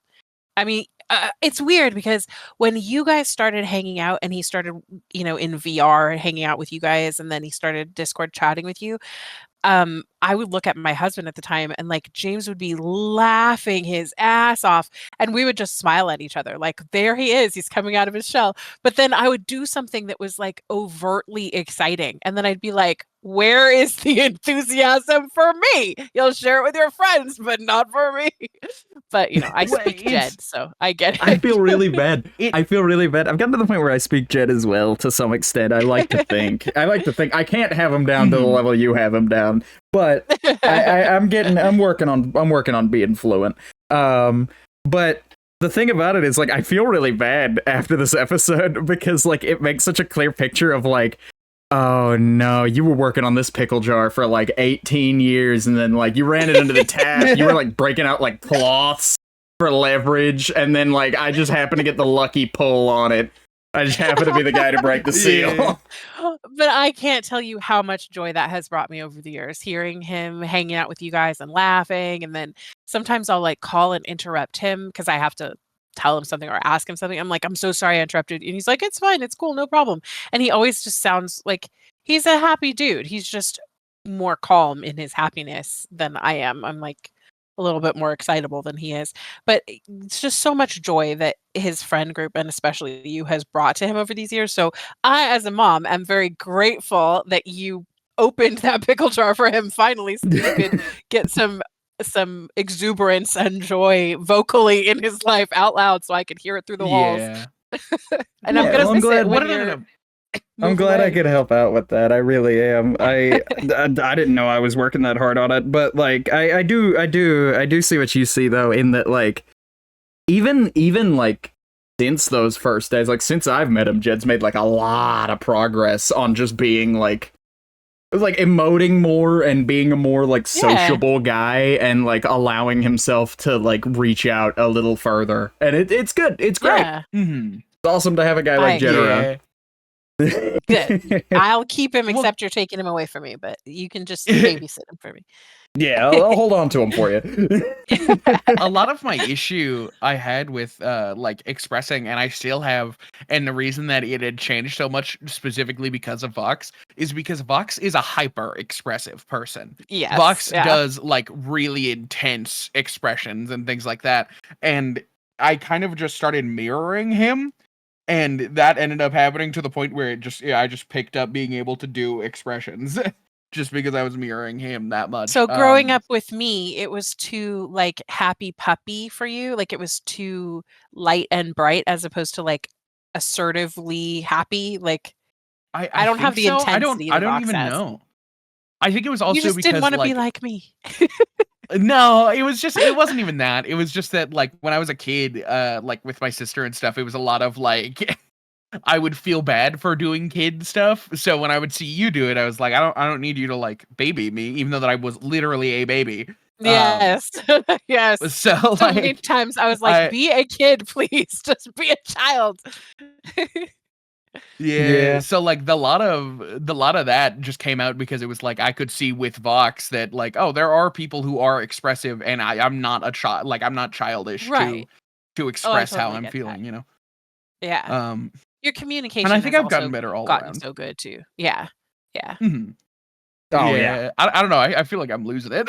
I feel like I'm losing. No, you feel like you're losing it because I berate you every 5 minutes about like the smallest thing in the world. What you don't get to see is that when you're not here, I'm calling Jed every name in the book because he made like a simple mistake. And we both know it's like I'm just fucking around. Yeah. Like you guys said, I'm just a very like hyper expressive person. Yeah. And we both mean that's we both know I don't about mean it. But yeah, absolutely.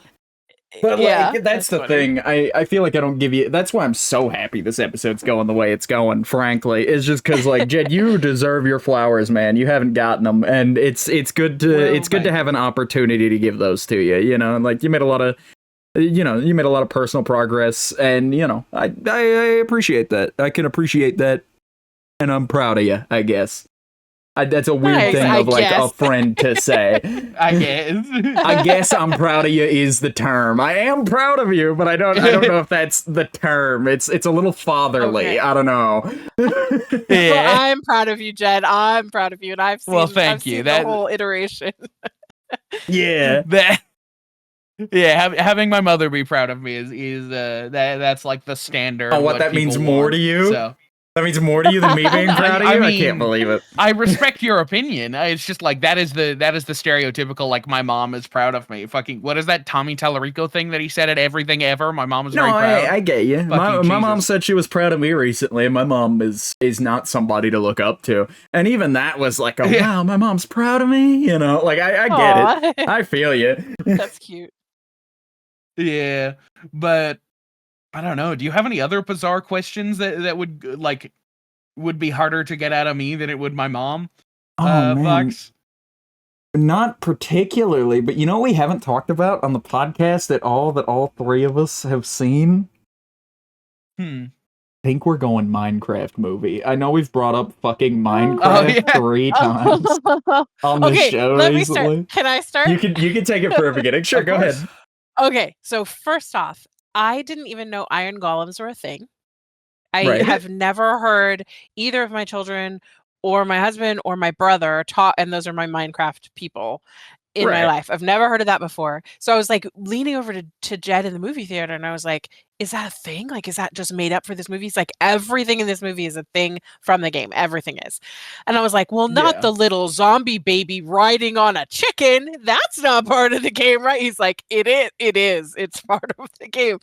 The zombie baby riding a chicken was a little far-fetched for me. I thought that was pretty far. Dude, the chicken jockey thing, that is so odd to me. It's so weird to me. As like a long-term fan of the game, it's so weird because like a chicken jockey is just, that was just like an Easter egg because mobs happen to spawn on the same block sometimes. And so they made it like a thing where like the baby zombies can ride chickens and skeletons can ride spiders. But like, that was like a once in like, that's like a 1 in like a billion thing to happen. Like it happens every once in a while. Really? Like I think I've only ever seen 2 of them in like 10 years of playing this game. Oh, and so it's so weird that like the chicken jockey is the mascot for this movie. Yeah. What a weirdo. Yeah. Oh man. But like a lot of this movie was a lot of like, is this in the game? Yep, that's in the game. You can do it this way, and like crafting and things like that. And that was a very fun way to experience the movie in like through somebody else who doesn't know anything about Minecraft. It was Dude, I think if I knew nothing about Minecraft going into this movie, I think I would have to like pinch myself at multiple points because this movie is such like a fever dream of a movie. It is. I've heard enough about like watching over someone's shoulder when they're playing that like I knew the villagers made that kind of like talking, and I didn't know that all the villagers had unibrows. I had to ask about that. He's like, "Yep, they all have unibrows. That's what the villagers look like." That was pretty good. Yeah, no, I liked the movie. I thought it was fun. It was a fun time. I don't have a lot to say about it. I've spent like the last week of my life since I saw it on Friday or Saturday last week just trying to justify my like of it to people. But I genuinely think it's fun. I genuinely think it's a fun movie. It's a good time. Yeah. I have never been blown 2 hours, and it gave me a good amount of fan service to like see the thing that I enjoy playing so much like on a movie screen. But beyond that, if you're like a film guy who hasn't played Minecraft, this has no value to you. You know?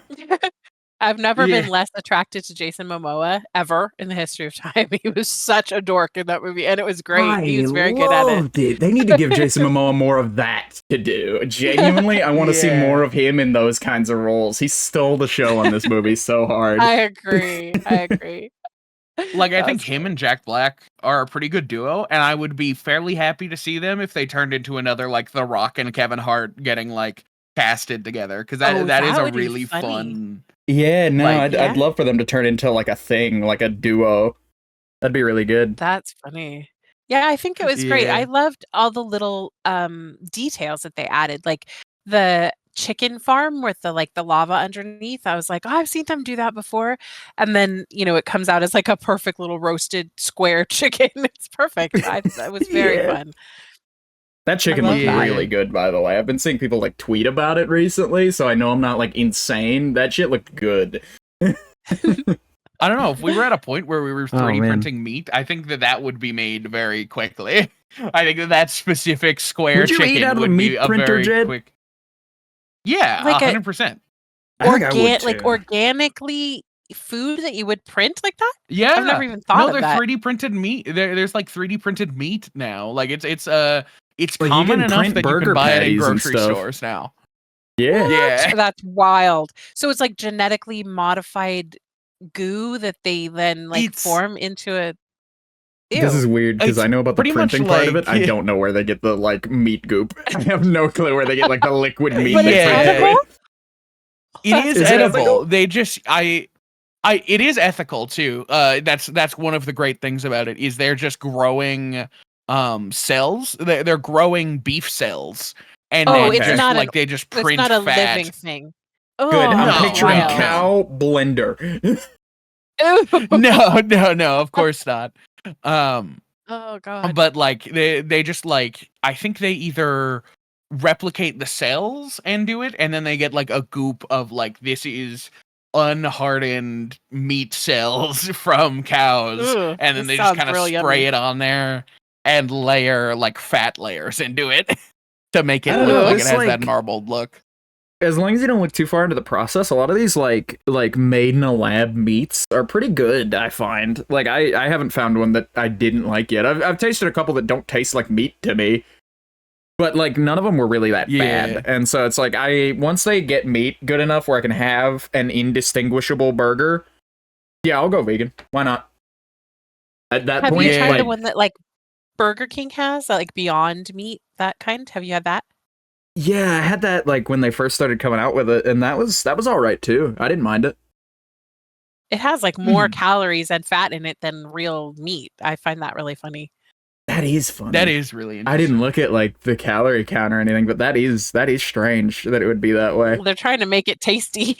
They're like, if They're they trying can't to make eat it meat, taste it good. They're better pumping taste grease good. into it. Yeah, I don't know. Those Beyond Burgers were really funny because they showed that it had a lot of like plant estrogen in it, like a Mhm. lot of Oh, plant right. And estrogen, people were which is- talking Yeah. about how like people were confused and thinking like conservatives genuinely believed for a minute there that like, oh shit, can the Burger King burger make you a woman? Guys, I had an Right. Impossible Burger. I don't want to wake up with boobs tomorrow. What do I do? You know? They've been feeding it to the frogs, and that's why the frogs are all turning into women.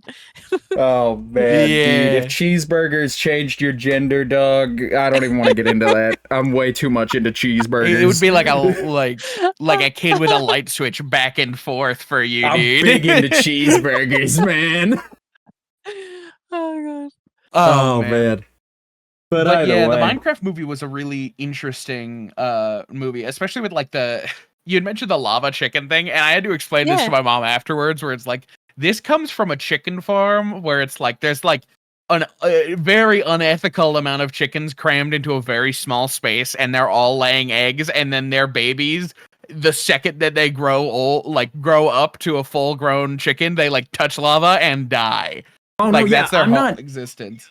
I'm not afraid at all, and I'm glad this movie isn't either to address the bits of this game that are just like, yeah, that's like fucked, dude, and then the characters just kind of do it with a smile on their face, like you would in game if you were doing it, and so it's like, it treats like it doesn't make a distinction at all of any of like the Minecraft like animals or like characters. It doesn't make any sort of distinction. Anything from that world can and will probably just die at some point. I mean, granted, they just like become a puff of smoke and are gone. But it's weird how lax this movie is about just like, yeah, no, I just like killed like 7 undead and then watched the rest of them burn with a smile on my face. That would be really fucked up in any other context other than the Minecraft movie. I am Yeah, really and glad that they didn't address the like you can make villagers your slaves and make them like produce things for you, just living in a cube box like forever. When you guys started talking about like, oh yeah, I built like a villager farm and they can grow this for me, and I'm like, but they just live in this one little box. They can't even like stretch or walk around. Nope, they just live there to produce stuff. You feed them and they produce stuff for you. Like They pick the this crops is and really they plant wrong, the people. crops. Oh, You don't God. have to feed them. They just have to have their workstation in front of them in like a That's horrible. three We're running 1 like a meter by 1 triangle meter shirtwaist factory thing for anybody like not acquainted with how this traditionally goes. I didn't consider the outward look of like, yeah, that Oh, that it's guy, he lives in there. horrendous. You know? Yeah, well, because like that's the hardest part when like your mom walks in and is like, "Oh, what's going on here? What have you made here?" And it's like, I made the machine that makes people make books for me, and I use the books to make swords. Like that's a much harder thing to explain. Are you winning, son? Yes, I've just created the worst possible outcome of the Industrial Revolution. It's here, it's right here. And 0 wages are given. Wonderful. Doesn't cost the boss man a dime. A lot of them are like boxed in as children too, which is fucked. Like they 'cause live you get their like whole a lives little like bit that, of child dude. labor shit. Yeah, Yeah. but like in the game, of course, they have no feelings. But they No, made of course, who's the but, voice like- actor for the one villager that has a speaking role in this one? Oh right, no, they made them sentient. They killed like 3 or 4 of those guys in like the big fight scene at the village, and then they like went out of their way at the end to confirm, no, these guys are like real and can experience love and shit. By and the way, can And they learn have English. Yeah, A British accent. Very educated. yeah, Matthew sounding. Barry of all people, I love him to death. He's so funny. That man will do anything. He's great. But no, yeah, I thought the Minecraft movie was fun. I thought it was a good time. I like that it's becoming like I don't like the amount of messes that are being made in theaters reportedly, but I do very much enjoy that this has become such like an audience participation theater experience. Because I don't know haven't anybody heard who anything hasn't about had like a that. What is crazy that? one. Oh man. I haven't heard People anything are about that. like they released so many trailers and they released so many repeat clips in the trailers that like what happened was like that chicken jockey thing, like Jack Black saying chicken jockey has been like a meme online in like Minecraft spaces for like months and months. And because like everybody our age and younger is like tied into the Minecraft stuff so heavily, like everybody like our age has played Minecraft for some amount of time. And so like Mhm. there's just this big cultural link on like yeah, chicken jockey, very funny. And so like when I went to the theater to see it, I had like a row of like guys a few years younger than me, like guys just at the end of their like high school careers yelling like chicken jockey and going like, oh, this is Steve from Minecraft, you know, like, and just like having a time and doing bits, and like they're all collective bits that were like funny to everybody. Because I find that that's the case in a lot of the theater scenarios. It's like, dude, I'm trying to watch a movie here. Stop trying to like do bits. This is not funny. But it's like all of us are doing it, and it's all fun, and it was great. It was a good time. I haven't heard of a single person go to the theater and not have an interesting experience watching this because of something that happened to them at the theater. And so it's a very like a weirdly culturally electrifying sort of thing that's going on here with the Minecraft movie. But I like that it's got sort of that like Rocky Horror Picture Show effect on like the youth. I think the big takeaway is like it's getting kids into movie theaters to experience like the joy of going to go see a movie, you know? And that's the theaters are like a dying industry right now, and I love going to the theater, so I don't want them to go anywhere, you know? Me too. Yeah. It's such a good time to go see a movie. Thank you, 2020. Yeah. Ooh. But rough stuff we had there. people in our theater who did that too. I don't know if you knew, like the people in like dead center of the row that we were on, they like sang the entire like lava chicken song. Oh, with, did like they? in time with it. Yeah, they did. Oh god, I don't know. I was so immersed in Jack Black singing it. Yeah. I didn't like the No, little like, hip thrust that he was doing to like keep time during that. I don't know, man. He was doing like a thing. He was like gyrating while he did it. Yeah, he really got into that song. He likes the chicken, man. but- no, yeah, what a movie. What a time that movie was. Oof. Yeah. But do you have your Very fun. transition, Oh, Jed? man. Do you want to finally do your transition? You've been holding this transition I for don't- like an hour. Have I been? I don't know what I would transition into now. Like there was a lot Well, of now you have your transitions that I opportunity. tried that The pressure's on. yeah. Like disappointment fuck. is palpable in the air right now, Jed. Come on, give us a transition. You're putting me on the spot right in front of my mom, dude. This is The crowd is insane. booing, dude. They're throwing things quickly. God damn. It's getting out of hand. I think I see a guy starting a fire in the back. Come on, man. Well, recently, I think it was yesterday, we've talked about this on the show because this was something that you and I really enjoyed, and this was another thing that I passed over to enjoy with my mom. We finished off Severance. My mom and I finished our watch through of Severance as well. Oh right, we're looping back around to Um, Severance.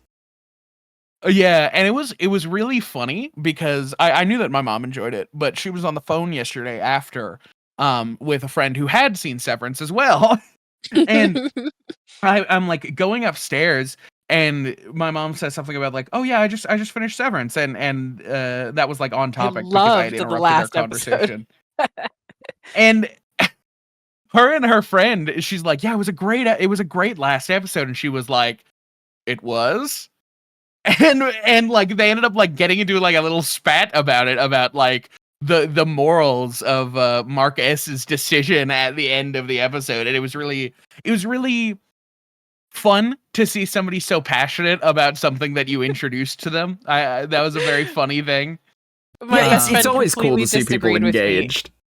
Yes. yeah? I loved the finale. I was like, it was the best episode. Oh my God, it was amazing. And this happened and that happened. And she was like, I hated it. He made the wrong choice. He shouldn't have done that. I hated it. I hated it. I was like, what? It was amazing. And I was like, he had to make that choice. Clearly, I don't know how many spoilers. We're not giving spoilers, right? I was like, he had Oh to yeah, make we don't that want to get too decision. deep into it. But Yeah. And I was like, I loved it. And they wouldn't have a next season if he had made another decision. She's like, no, it was wrong. They should have just ended the show and just done it differently. I was like, okay, lady. Yeah, Nah, no, yeah. that's a very I can see the bizarre take. vision. I can see the vision for the next. Okay, that's a big one coming for you, Mr. Meteor. But like, Hey, fuck you. we're never gonna explain that. That one just gets to leave. Yeah.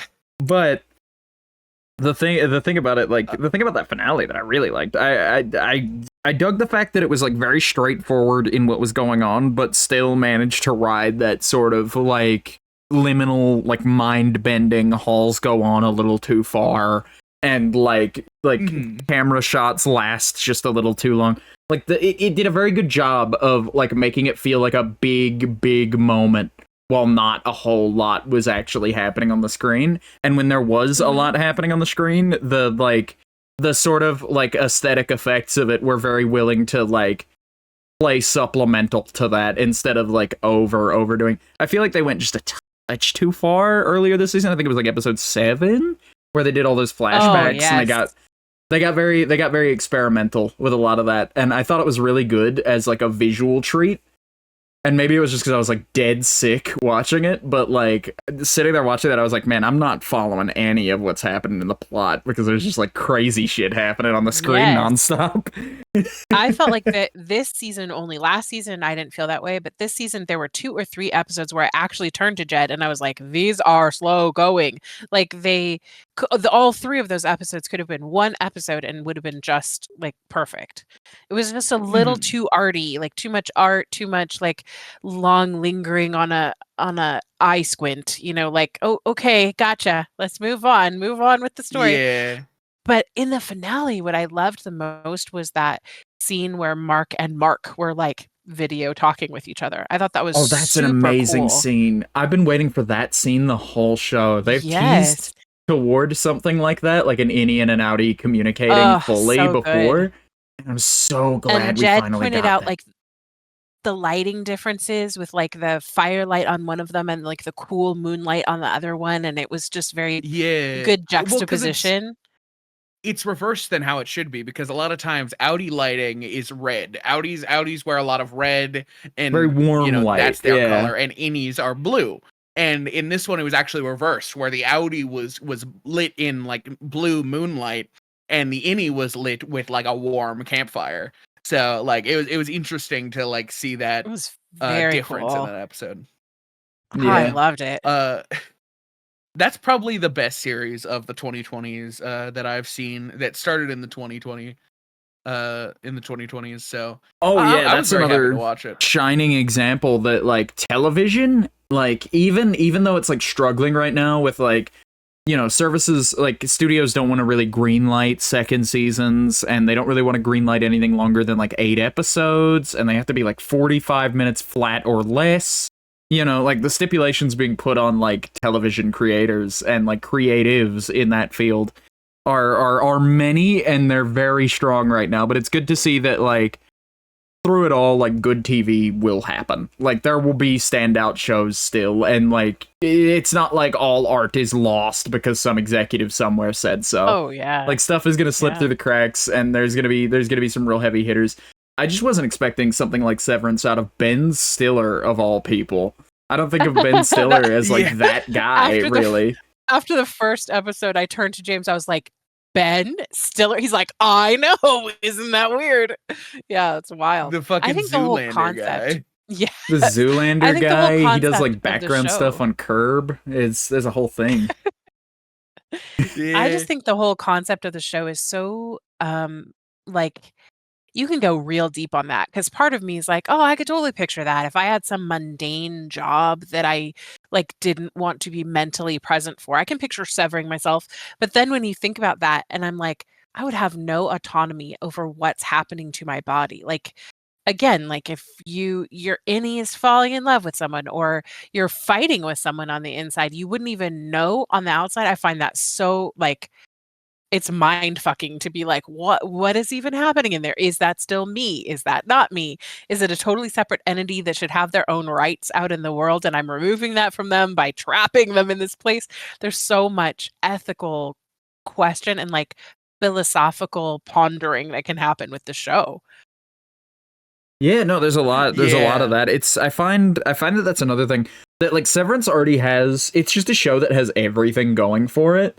But, like, another thing that it does have, one of those, like, many things, is its, like, relatability, weirdly enough. Like, it's one of those, like, concept shows in sci-fi. I find that, like, a lot of sci-fi loses its relatability in being sci-fi. At least, like, on its face. Like, you have to dig a little deeper to find it, but it's there. And it's usually more about broad social issues. So having, like, a good sci-fi story with, like, a solid premise that, like, is easy to just slot yourself into and, like, pull an empathy situation and go, like, okay, but what if it were me? What would I do? You know? And so it's very easy to, and then it's very easy to consider, like, oh, what would happen if, like, you know, so and so, or like this and that, or like, you know, it's a good. It keeps the brain moving beyond, like, just the, like, what are the goats for? What is Lumen doing? Like, there's enough of that to keep me thinking about it for, like, ever. And then on top of it, there are, like, the hypothetical angles of, like, would you get severed? How do I feel personally about severance as a procedure? You know? And so, like, I'm kind of making myself, like, a citizen of this world as I watch, and I'm enjoying that. For sure. The storyline with Dylan and his wife is like Dylan's innie and his wife. I was just like, oh my gosh, I love this storyline so much. I kept telling Jed. It's a great one. Is so good. Yeah. Yeah. We don't talk about that particular one very often. Oh, Bert and Irving. Yeah. No, they're great. Yeah. I'm happy to get more of them. So well. Me too. Hopefully in the future. Let's hope so. Thankfully, there's a season 3, but there will be more. Unthankfully, though, it's like starting pre-production soon, so it won't be out for till at least a year. But you know, it's coming. And that's great. We can confirm that Severance isn't over forever, but you know what is? Episode 45. Yeah, this has been the special Jed's mom as a guest on the show episode of Fight About It, everybody. This is normally the part where we ask guests if they have anything to plug. Do you have anything you want to, like, throw in the description as, like, a link? Yes, I do. It's this amazing podcast called Vox and Jed. Fight About It. It's totally awesome. I find it very entertaining. I love listening to it, especially when I clean my house. It's very cool. I think everyone should listen to it. Well, you can find the links. For having me. Yeah, well, thank you for coming. We can find the links for that down below every Sunday at 3 p.m. Eastern Time, both here on the... Well, I realized here could be either platform, but both on YouTube and Spotify. It's a premiere on YouTube. It's live, and you can tune in and interact in the chat with me and, like, Jed and everybody else who shows up for those sometimes. But, you know, it's a good time. It's a good time to tune in for those premieres. And, yeah, that's the end of our show today, everybody. See you around. That it is. Bye. Bye. We're gonna have my mom on the show, dude. Come on. I don't. She's Vox, I think that went well. Don't you crazy. think that was fun?